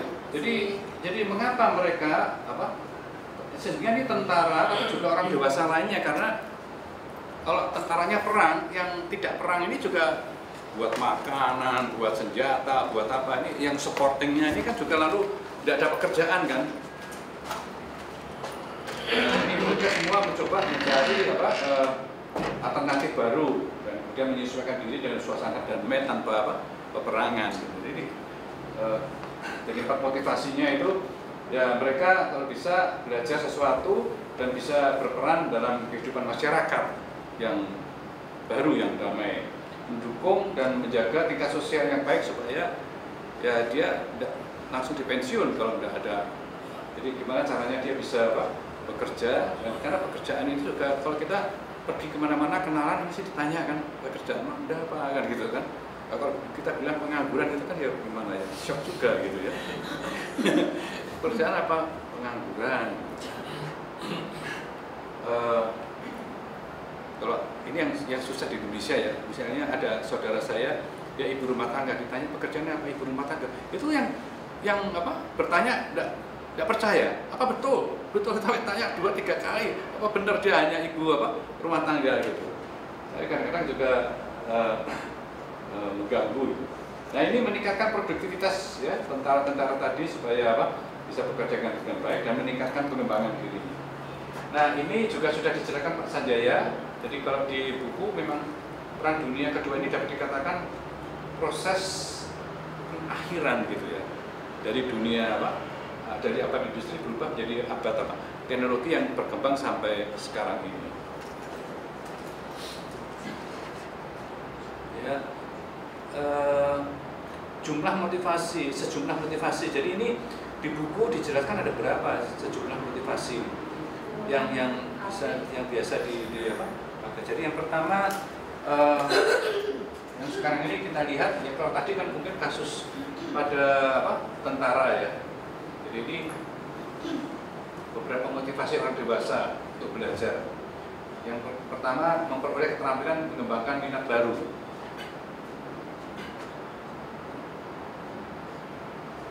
Ini bunglon. Jadi kalau saya berubah jadi dosen, jadi komedian itu bunglon Pak ya.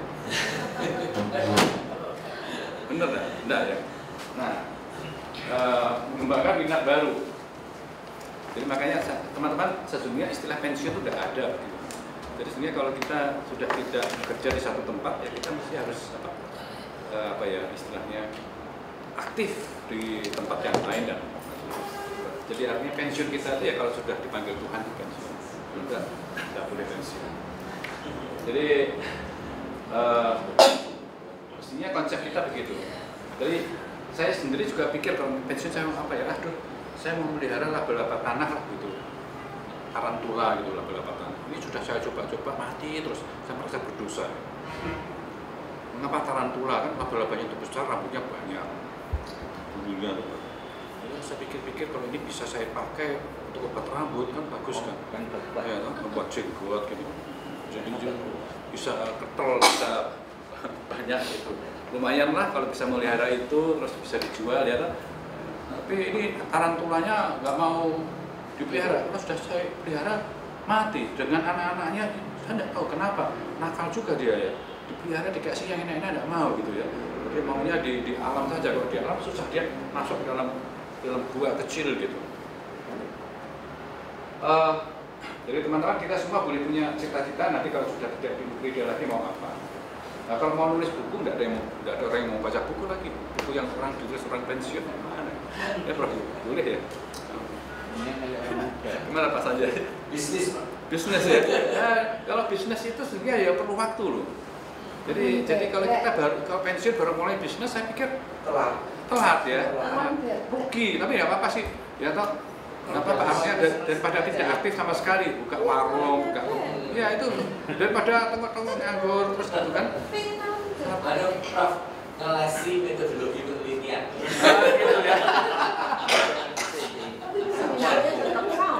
Nah ini yang lain ya, supaya lebih berkomunikasi.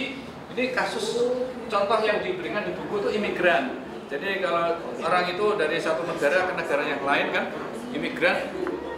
Misalnya dari Vietnam ke Jerman, mau tidak mau dia harus belajar bahasa apa? Bahasa yang baru kan, bahasa Jerman. Ini. Jadi terpaksa, harus dan terpaksa. Nah memang lalu untuk apa ya? Untuk bisa bekerja di Jerman, lalu untuk apa lagi?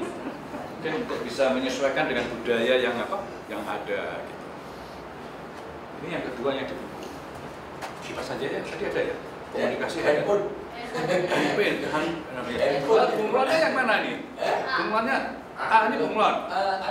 Saya susun ulang urutannya kalau yang saya. Ya nanti Pak Sanjaya ini karena tadi Pak Sanjaya bertanya terus, sekarang sih ditanya gitu. Dari setiap butir ini mana yang bunglon, mana yang ini, mana yang komunikasi gitu ya. Bunglon. Ini bunglon. Nah, yang C ini tadi juga sudah disebutkan. Mother Teresa. Mother Teresa ini masuk regresional. Itu serius loh pada Bunda Teresa itu. Tanggal lahirnya terpaut 1 hari aja sama saya. Oh iya. Tanggal lahirnya aja, yang lain-lainnya terpaut jauh ya. Jadi Bunda Kris. Bunda. Apa kiai no ya? Pak. Kiai. Nah ini rekreasional dan artinya sesungguhnya sekarang ini ya kalau kita lihat kalau seperti di Salatiga ya ini itu memang agak ada rekreasionalnya. Jadi misalnya belajar budaya Indonesia. Jadi dia apa? Jadi dia sambil seperti turis, tapi dia satu lebih murah ya dengan mengikuti program di universitas. Kemudian dia belajar bahasa Indonesia dan budaya. Jadi ini agak rekreasional. Jadi ada rekreasi itu penting nggak ya? Penting ya. Ke Lampung.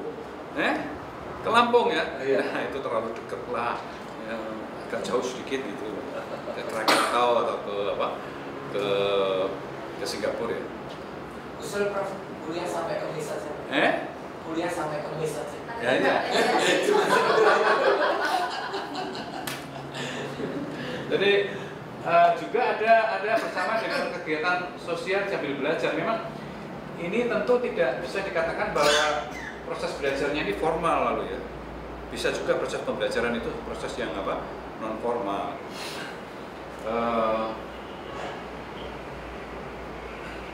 Ini masuk mana Mas Anjali ini? Jam dinding. Jam dinding. Ini jam dinding. Jam dinding gimana? Jadi jam dinding. Waktu luang. Waktu luang kegiatan sosial ya. Oh iya. Jadi kalau tidak ada ini, jadi kegiatan sosialnya berarti yang bagian dari waktu luang ya. Nah, terus yang D ini Pak Sanjaya tadi menyebutkan 7 ini lebih dari 7 Pak Sanjaya? HP padanya 7 tapi isinya 1 bisa gitu. Jadi dapat melakukan kontak sosial dan tidak kesepian ini HP. gimana? HP, komunikasi ya? Oke. Jadi ini nah ini tadi kita diskusi ada feminisme dan seterusnya. Feminisme itu tidak harus wanita. Benar. Jadi ya karena kalau maskulinisme itu kan senang berkelahi, senang bertengkar, senang perang gitu kan. Jadi sebenarnya feminisme ini juga cowok pun kalau menjadi pemimpin dia bisa perhatikan pendekatan yang cocok. Ini masuk di apa? Nah ya ini masuk di komunikasi ya. Kalau kesepian itu, jam. Orang itu kan makhluk sosial ya. Dia sendiri terus coba. Itu kan susahnya ya. Kalau di penjara itu termasuk apa? Yang tinggi tidak ya? Kita mesti memberi kuliah di penjara. Ada kuliah hukum di penjara. Di penjara. Nanti begitu dia selesai masa tahanannya, langsung selesai ikut wisuda. Iya, koruptor itu. Ya kan pendidikan kan bisa attitude. Oh. Ya, jadi koruptor boleh lah kuliah, kenapa nggak boleh? Nggak boleh ya. Itu dikungkung terus itu tidak manusiawi ya, coba.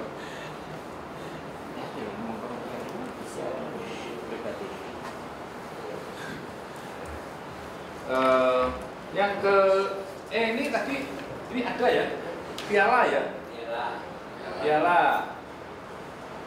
Terus yang F ini lari ya, lari ya saja. Ya, menuju kampus tidak lari, tingkat yang lebih tinggi. Jadi banyak pembelajar yang berhenti. Jadi kadang-kadang kita berhenti belajar karena sesuatu alasan sudah dijelaskan terus kembali lagi ya untuk meneruskan. Tapi juga ada banyak orang yang menyesal karena mengapa dulu tidak menyelesaikan dengan baik. Jadi ada banyak teman yang kadang-kadang hanya karena skripsi mau selesai nggak bisa menuntaskan skripsinya. Ada budget. Nah itu lalu setelah dia mundur dari studi dia merasa kecewa karena sudah setelah beberapa tahun dia kecewa kenapa tidak dulu dia selesaikan. Ini F ini masuk apa tadi? Ke Ukrida ya, lari. G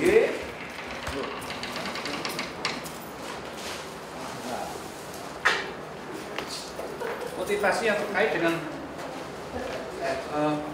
pekerjaan atau uang. Nah ini karena kan dunia kerja ini kan berubah. Jadi kita pun bekerja di perguruan tinggi ini jadi tidak bisa kita stuck berhenti dengan kemampuan pada waktu lulus dulu S2 atau S3. Kok cepat sekali Bapak masaknya di mana? Ya. Tidak ada. Kalau ini kemampuan apa Pak? Kemampuan pengantaran cepat.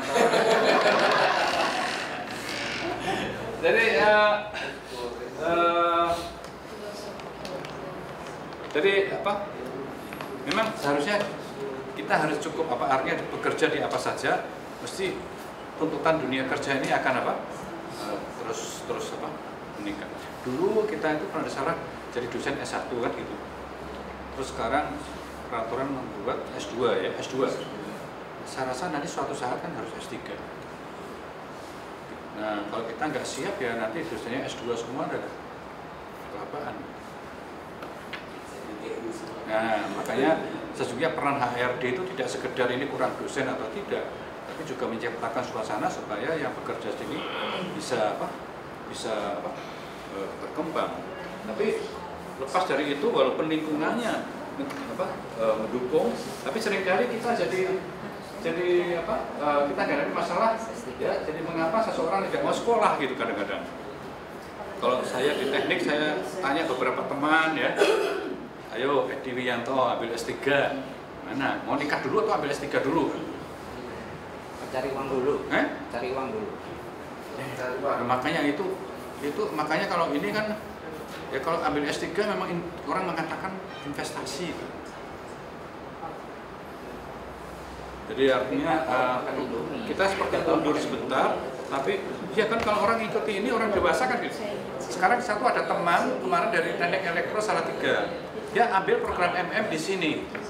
Dia sudah sambil kerja, dia merasa bahwa ada tuntutan pekerjaan yang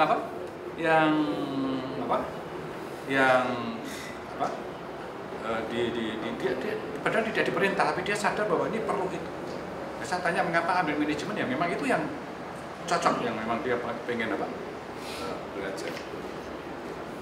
80 menit. Ini motivasi yang terkait dengan pekerjaan itu masuk apa Mas Sanjaya? Kantong uang. Kantong uang.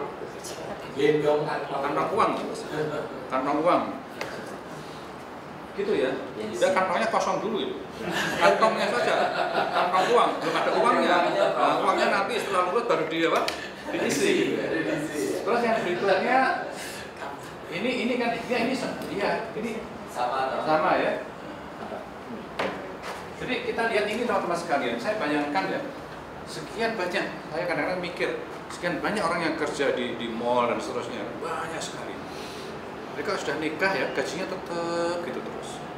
Terus padahal nanti ada anak, ya, kebutuhan meningkat. Inflasi juga meningkat di Indonesia. Nah ini gimana caranya, kan mereka mesti harus punya keterampilan dan punya kemampuan lebih supaya bisa berkembang. Kalau tidak, suatu saat kolak kebutuhan meningkat, pasti akan terjadi kriminalitas yang tinggi, sosial yang tinggi. Jadi kita lihat kan, kalau sekarang ada begal dan macam-macam itu kan hanya diselesaikan begitu saja, padahal aspek sosialnya yang mesti harus belajar mengapa ini semua terjadi. Jadi ini masuk mana ini? Ini biasa masuk kantong uang. Apalagi ini, nah ini masuk mana nanti? Jam didik. Isi waktu apa?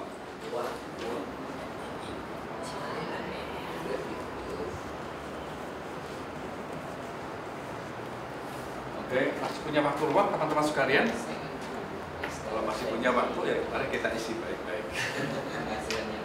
Berikutnya, ini perubahan karier. Jadi ini kadang-kadang saya kemarin ketemu dengan alumni Ugrida, Fakultas Kedokteran. Kok kerjanya di percetakan? Gitu, gimana itu bisa? Iya. Jadi yang lulusan kedokteran, tapi kerjanya di percetakan. Nyata ya? Saya sempat diskusi.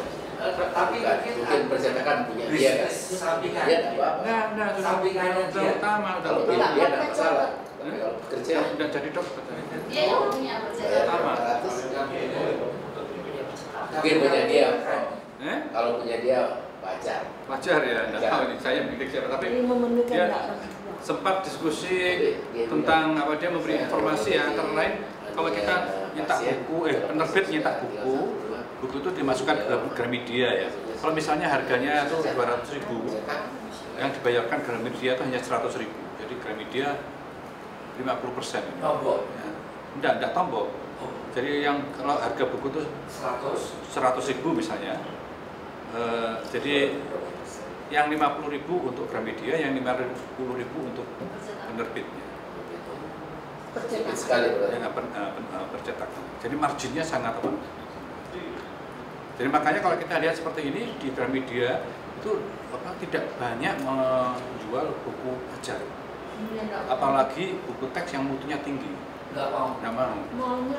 Maunya motivator apa? yang populer gitu. Terus apa? Saya pikir ini gimana ya pendidikannya? Kan menerbitkan buku kan ini termasuk pendidik masyarakat. Buku ajar itu adalah enggak. Iya, itu penerbitnya, tapi tokonya ini yang jual. Jadi Erlangga lebih banyak jualnya itu langsung ke perguruan tinggi, kemana toko-toko yang, tapi yang di toko ini susah. Nah yang bagus sih kalau di Jogja ya, kalau saya ke Jogja ke sosial agensi ini, ya, bukunya relatif lebih murah dan ya memang dia tidak terlalu ribet dengan penataan buku ya, buku ditempatkan gitu saja. Tapi dia kalau kita tahu kalau kita butuh kita tanya, dia tahu oh tempatnya di sini tunjukkan. Perbukuan. Ya. Dan ini kalau perubahan karier seperti ini ada perubahan seperti ini bosan, suatu saat tidak cocok di psikologi Pak Sanjaya, terus mau jadi apa ya? Bisnis gitu ya. Itu ini masuk apa namanya? Bunglon ya. Tapi nanti bosan di bisnis kembali lagi ke psikologi gitu. Kan bunglon kan bisa pulang pergi. Ini ya, jadi seringkali ini terjadi karena stuck di satu karier tertentu, perkembangannya tidak ada, terus dia pilih. Jadi ini kalau saya lihat banyak yang kalau di satu lembaga atau perusahaan dia sudah tidak melihat ada kenaikan, dia akan pasti berusaha keluar untuk mencapai yang lebih tinggi. Nah ini kadang-kadang kita lihat sebagai hal yang negatif, tapi dari segi yang lain mestinya kita harus mendukung mereka supaya bisa mencapai yang lebih tinggi.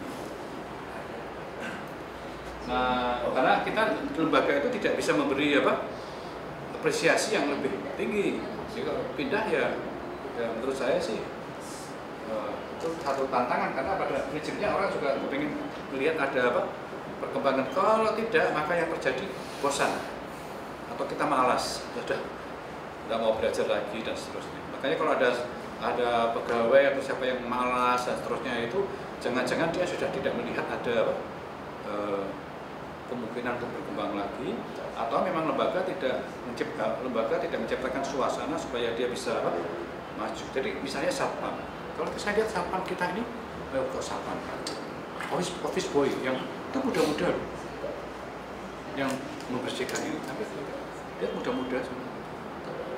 Ada yang belum menikah, ada yang sudah menikah ya. Tapi apakah memang dia sampai 10 tahun lagi, 20 tahun lagi masih seperti ini? Jadi kalau menurut saya mestinya Ogrida harus perhatikan ini. Orang yang datang yang seperti ini, lembaga juga harus diperhatikan supaya dia bisa ikut kuliah apa part time atau keterampilan atau apa supaya bisa punya prospek yang lebih maju.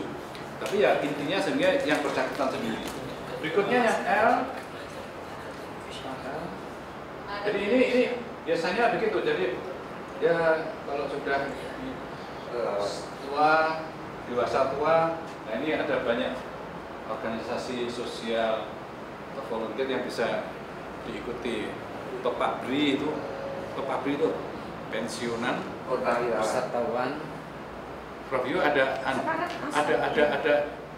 asosiasi pensiunan GM itu? Nggak ada. Nah, tapi kita bisa terlibat dalam berbagai. Jadi saya misalnya terlibat di organisasi Kusta gitu, atau di lembaga beasiswa atau apa. Jadi ada banyak organisasi sosial yang bisa kita ikuti. Nah, tapi untuk ini juga perlu keterampilan. Jadi yang di misalnya di Yayasan Kusta yang saya pimpin ini juga saya harus punya keterampilan untuk bisa mempublikasikan data-data atau apa secara ilmiah. Jadi ini perlu berbagai keterampilan.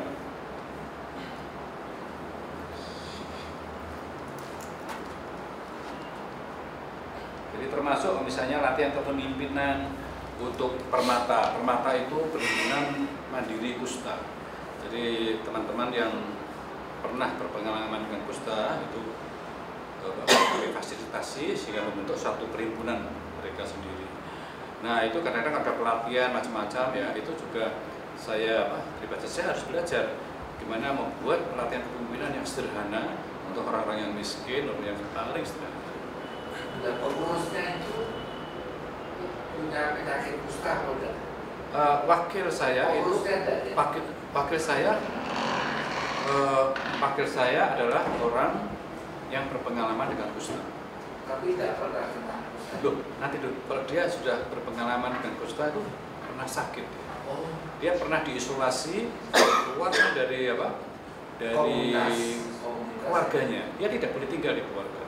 Dia akan tinggal di gubuk. Dari waktu itu kami panggil dia keluar dari gubuk. Panggil, jadi harus katakan bahwa kusta itu curable, jadi bisa dia sembuhkan. Sekarang sudah sembuh, sekarang punya peternakan babi dan seterusnya. Jadi perekonomian bisa. Itu wakil ketua. Tapi tidak bakal kembali penyakit lagi tidak? Kalau sudah sembuh? Tidak. Ya kalau dia tidak jaga kondisi seperti kita sakit flu ya bisa kena flu lagi. Tapi secara prinsip dia sudah apa?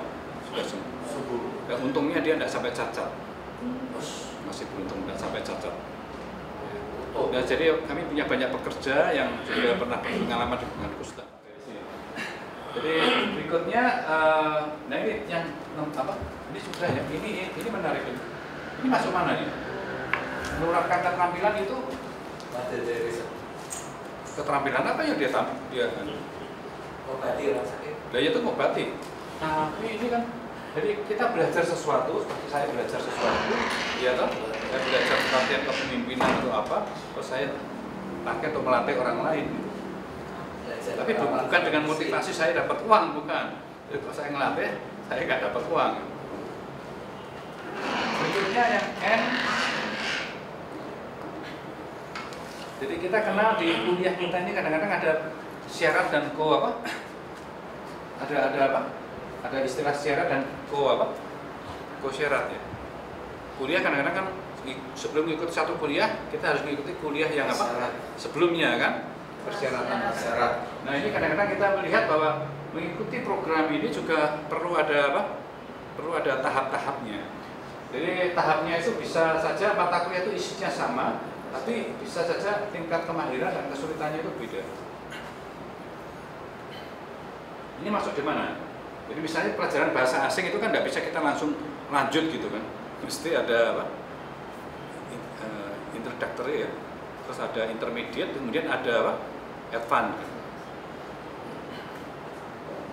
Jadi ini mestinya kalau mau masuk Ukrida pertama jalan kaki dulu, kemudian setelah lari, berikutnya lari kenceng gitu ya.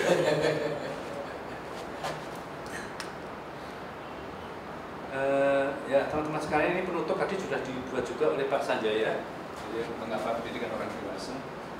Jadi memang kehidupan kita ini tidak statis, hari ini dan besok sudah apa? Berubah, kebutuhan, harapan dan lingkungan terus berubah, ya toh. Jadi ada hal-hal yang kita kuasai, ada hal yang tidak kita kuasai, ada hal-hal yang dapat kita tentukan, tapi ada lebih banyak hal yang ditentukan oleh orang lain bagi kehidupan kita. Nah kita memang harus apa? Menyikapi ini dengan baik, dan apapun motivasinya untuk belajar, yang penting sebenarnya apa yang bisa kita kuasai itu kita atur, kita lakukan. Kalau pada penentunya orang lain tentu tidak bisa. Nah, dosen pengajar tidak dapat memaksakan kehendaknya ini kalau dalam konteks seperti ini. Kita hanya menciptakan lingkungan belajar yang baik agar seseorang dapat belajar secara maksimal. Nah, proses belajar juga harus dilakukan dengan sukacita, tidak dengan duka dan apa paksa. Termasuk pertemuan hari ini. Jadi walaupun sedikit pun saya sukacita. Nah, bab 3 itu tadi kan self and learning ya. Jadi kalau saya kaitkan dengan bab 1 itu bahwa perbedaan antara pembelajaran yang dewasa dan tidak dewasa atau belum dewasa, mungkin ada ini ya, self ini. Jadi apa namanya? Kalau yang dewasa itu self motivated, self directed. Nah, kalau yang anak-anak mungkin belum self motivated dan belum self directed. Jadi bedanya di situ. Sehingga sekarang pada bab 3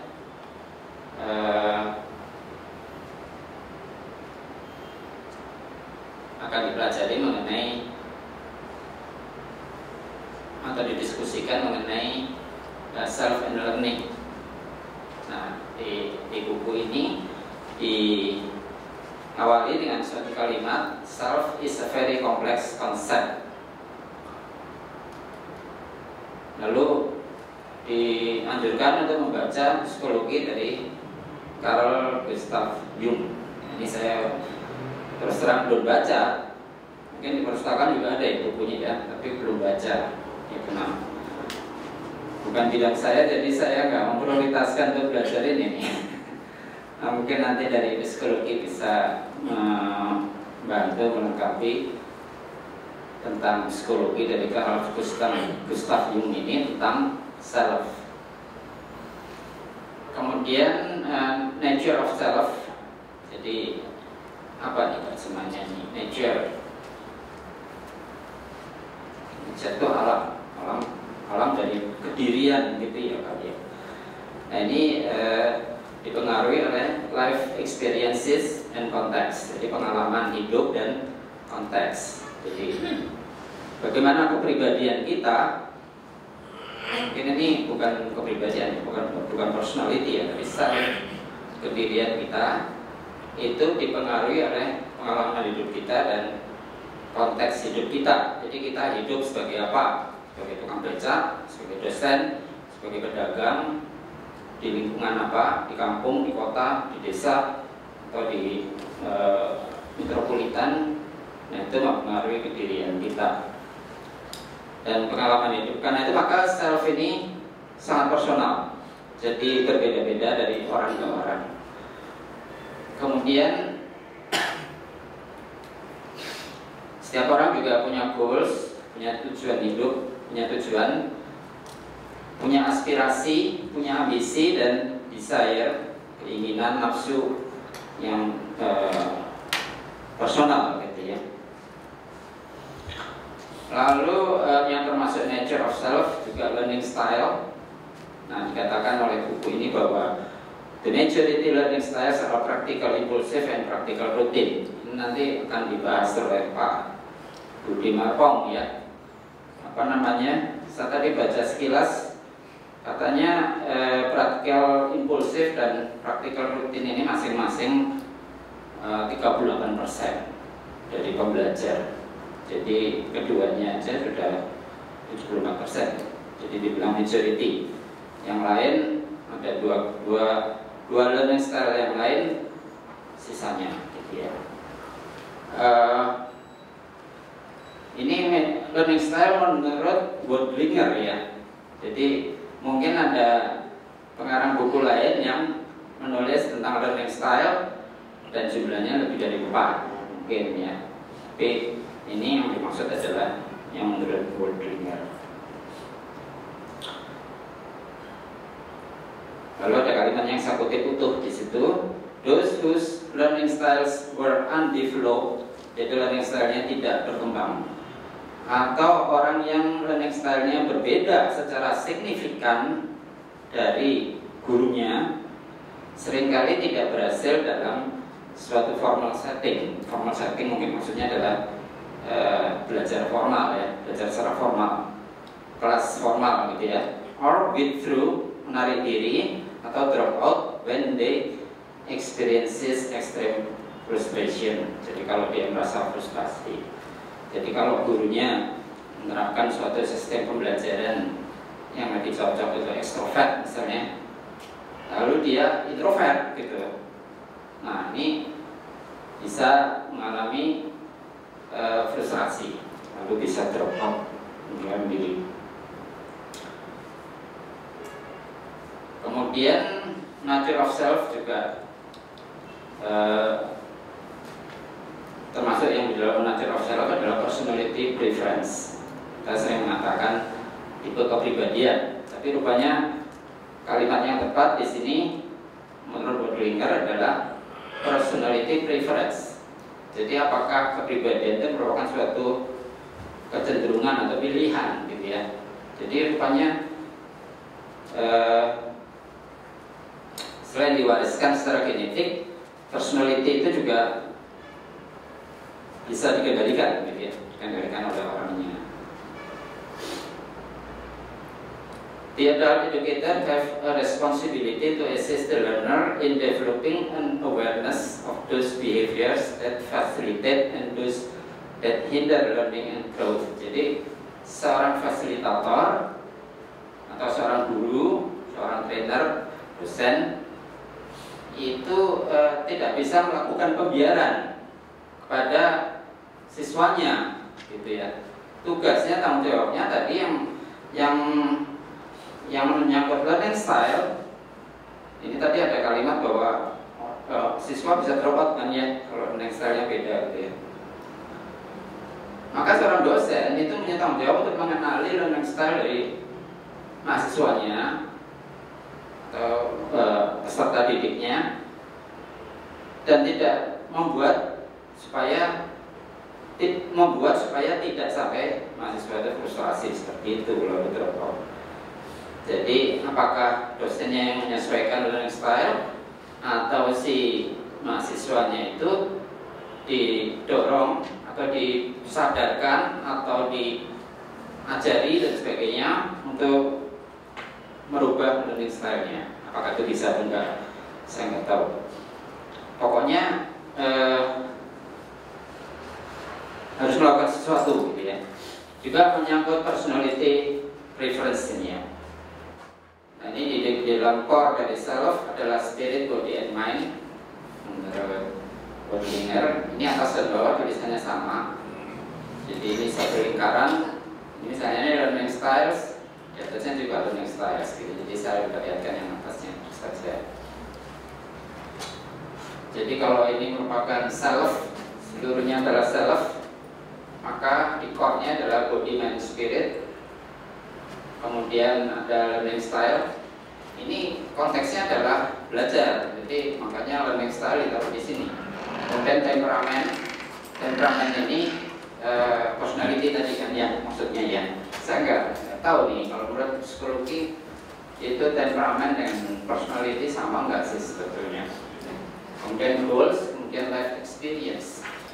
Life experience ditaruh paling luar. Jadi itu apakah ini maksudnya memang tingkatannya demikian? Jadi kalau memang dia mengatakan bahwa ini core-nya, ini core inti, berarti makin keluar itu bersifat eksternal, gitu kan ya. Life experience itu bisa internal, bisa eksternal. Kalau seseorang sakit hati misalnya, maka itu merupakan pengalaman internal. Tapi kalau orang mengalami misalnya bencana alam misalnya, maka itu mungkin pengalaman eksternal. Tapi ditaruh sebelah luar gitu ya. Jadi dia mempengaruhi kedirian yang di dalam. Goals ini ditaruh sebelah luar, agak luar juga, karena goals ini juga dipengaruhi oleh lingkungannya. Misalnya aja seorang yang Yesus itu ayahnya kan tukang kayu, maka dia juga jadi tukang kayu juga. Katanya Yesus itu profesinya juga tukang kayu ya, waktu masih belum mengajar itu ya. Begitu.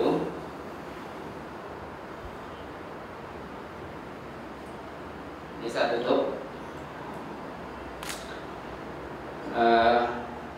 Balik ke sini.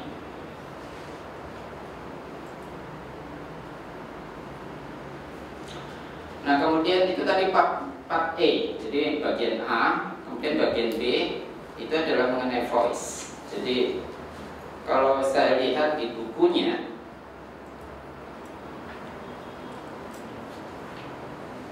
ini adalah chapter 3, bab 3. Saya besarkan. Mudah-mudahan sudah cukup terbaca.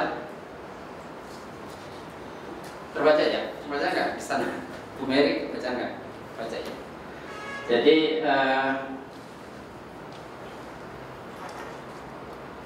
part A itu adalah yang tadi.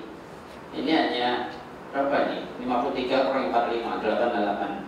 Tapi dari halaman 53 sampai 85 itu dia membahas mengenai voice. Jadi hampir 30 halaman. Jadi Bodlinger ini punya suatu perhatian yang istimewa kepada voice gitu. Jadi dia mengelaborasi voice itu. Saya bukan ahli bahasa, saya coba diskusi dikit dengan Bapak Ibu sekalian. Voice itu kan suara ya. Kalau sound, suara juga ya. Bedanya apa? Voice sama sound. Sound itu bunyi. Bunyi. Ya. Jadi voice ini spesial yang dikeluarkan oleh makhluk hidup atau malah hanya manusia. Misalnya harimau mengaum, itu voice atau sound? Sound. Nah, sound ya. Sound. Jadi voice itu hanya manusia ya. Voice itu suara. Suara. Ya. Customer voice. Suara pelanggan. Suara. Ya. Kalau dari sumbernya nggak ada bedanya, bisa apa saja gitu ya. Voice itu juga bisa berasal dari benda mati ya. Gitar misalnya. Ya. Gitar bunyi ya. Sound ya. Sound system. Oke. Jadi kata voice ini memang untuk konteks tentang adult education ini tentu saja voice yang dikeluarkan oleh manusia. Nanti kita akan lihat kenapa Baudelaire menganggap ini penting gitu ya. Voice. Jadi voice is a device to express identity. Jadi dia membuat suatu pernyataan bahwa voice, suara, itu adalah device, alat ya. Alat untuk mengekspresikan identitas. Jadi di dalam identitas tadi, identitas apa? Yaitu identitas dari self tadi ya. Identitas dari self. Ini apa yang saya tangkap dari membaca buku tadi. Jadi kalau dikaitkan dengan yang 4A tentang self tadi, self and learning tadi ya, maka kenapa voice dibahas? Karena voice ini dianggap mengekspresikan identity. Identity ini berkaitan dengan self, dan self itu pada orang dewasa pembelajarannya adalah self-directed, self-motivated. Jadi mungkin kalau kita bayangkan bagaimana seorang fasilitator mengenali gaya belajar muridnya gitu ya, atau gaya belajar pembelajarnya gitu. Nah ini menurut Baudelaire dari suaranya. Suara itu mengekspresikan identitas. Ini konsep-konsep yang mungkin nanti kita bisa berdiskusi, benar nggak sih begitu gitu ya. Ya kalau misalnya diberikan contoh orang yang bicaranya suaranya itu lemah, terus apa itu yang namanya tergagap-gagap gitu ya, maka itu berarti self confidence-nya lemah gitu ya. Dia mempunyai, kita bisa menafsirkan kepribadiannya itu begini-begini gitu ya. Nah itu mungkin merupakan salah satu contoh yang agak jelas gitu ya buat kita, tapi nanti pembahasannya agak banyak juga.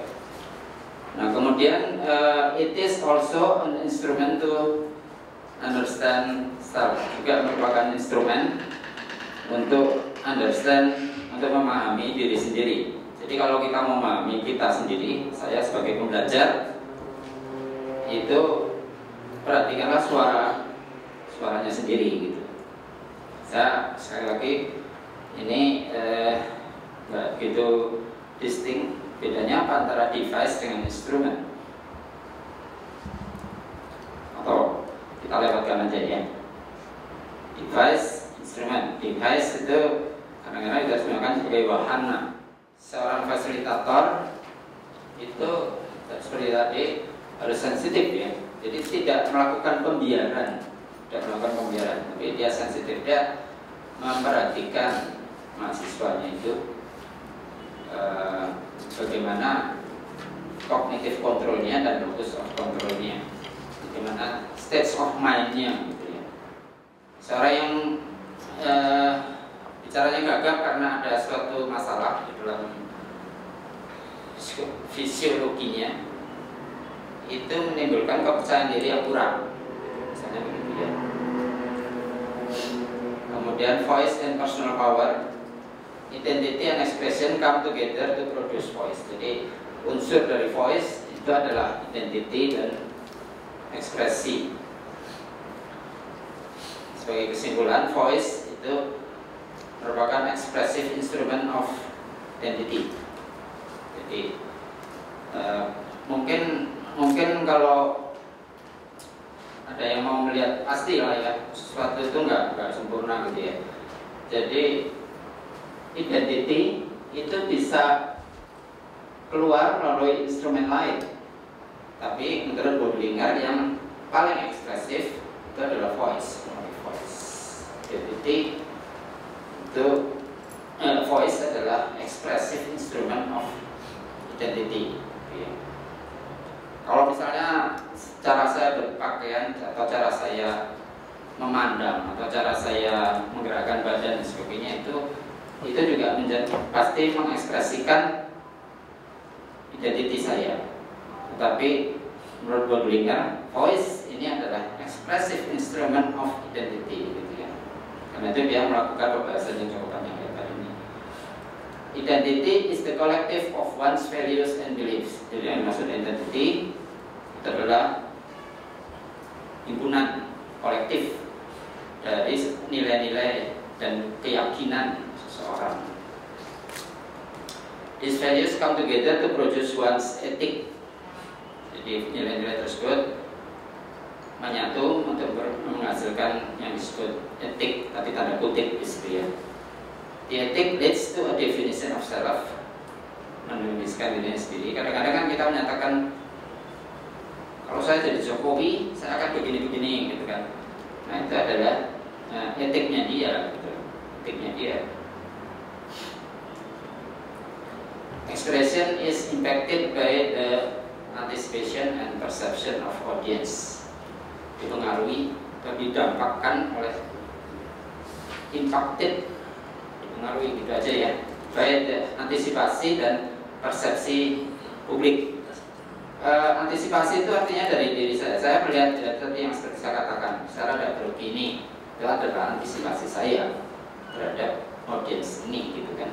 Ini direkam lagi kan, saya kan rada grogi nih, jangan disiarkan ya, disiarkan di mana TV enggak ya, direkam. Waduh, ini saya nggak boleh salah ngomong atau ngomong sesuatu yang porno gitu, nggak boleh ya. Jadi apa namanya, saya mengantisipasi gitu kan. Persepsi dari audiens, wah ini dari 10 hadirin semuanya menguap gitu kan, wah ini saya jadi rendah diri gitu ya.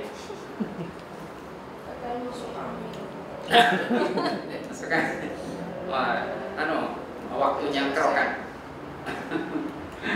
Kemudian conclusion yang berikutnya, identity and expression interact to produce voice, display one's perception of empowerment or powerlessness. Jadi tadi unsur dari suara adalah identitas dan ekspresi, itu dan keduanya berinteraksi untuk menghasilkan suara yang menggambarkan, displaying ya, persepsi seseorang tentang pemberdayaannya atau ketidakberdayaannya. Maka seorang itu merasa berdaya atau tidak berdaya. If the sense of powerlessness continues, jika perasaan ketidakberdayaan itu berlanjut, maka Baudrillard ini menghipotesiskan bahwa akan berlanjut kepada persepsi viktimisasi. Jadi dia menganggap dirinya itu korban keadaan, korban nasib dan sebagainya gitu ya. The learning facilitators role in developing and maintaining learner's voice is crucial. Jadi facilitator harus sensitif ya, peka terhadap suara dari pembelajarnya itu dan membimbing untuk mengembangkan dan mempertahankan itu ya, learners voices itu. Jadi fasilitator tidak boleh membiarkan saja, tapi dia menanggapi, dia merespon. Oke, ini selesai. Sekian diskusi buku kali ini. Saya Seki Chandra Kurniawan melaporkan dari Ukrida TV.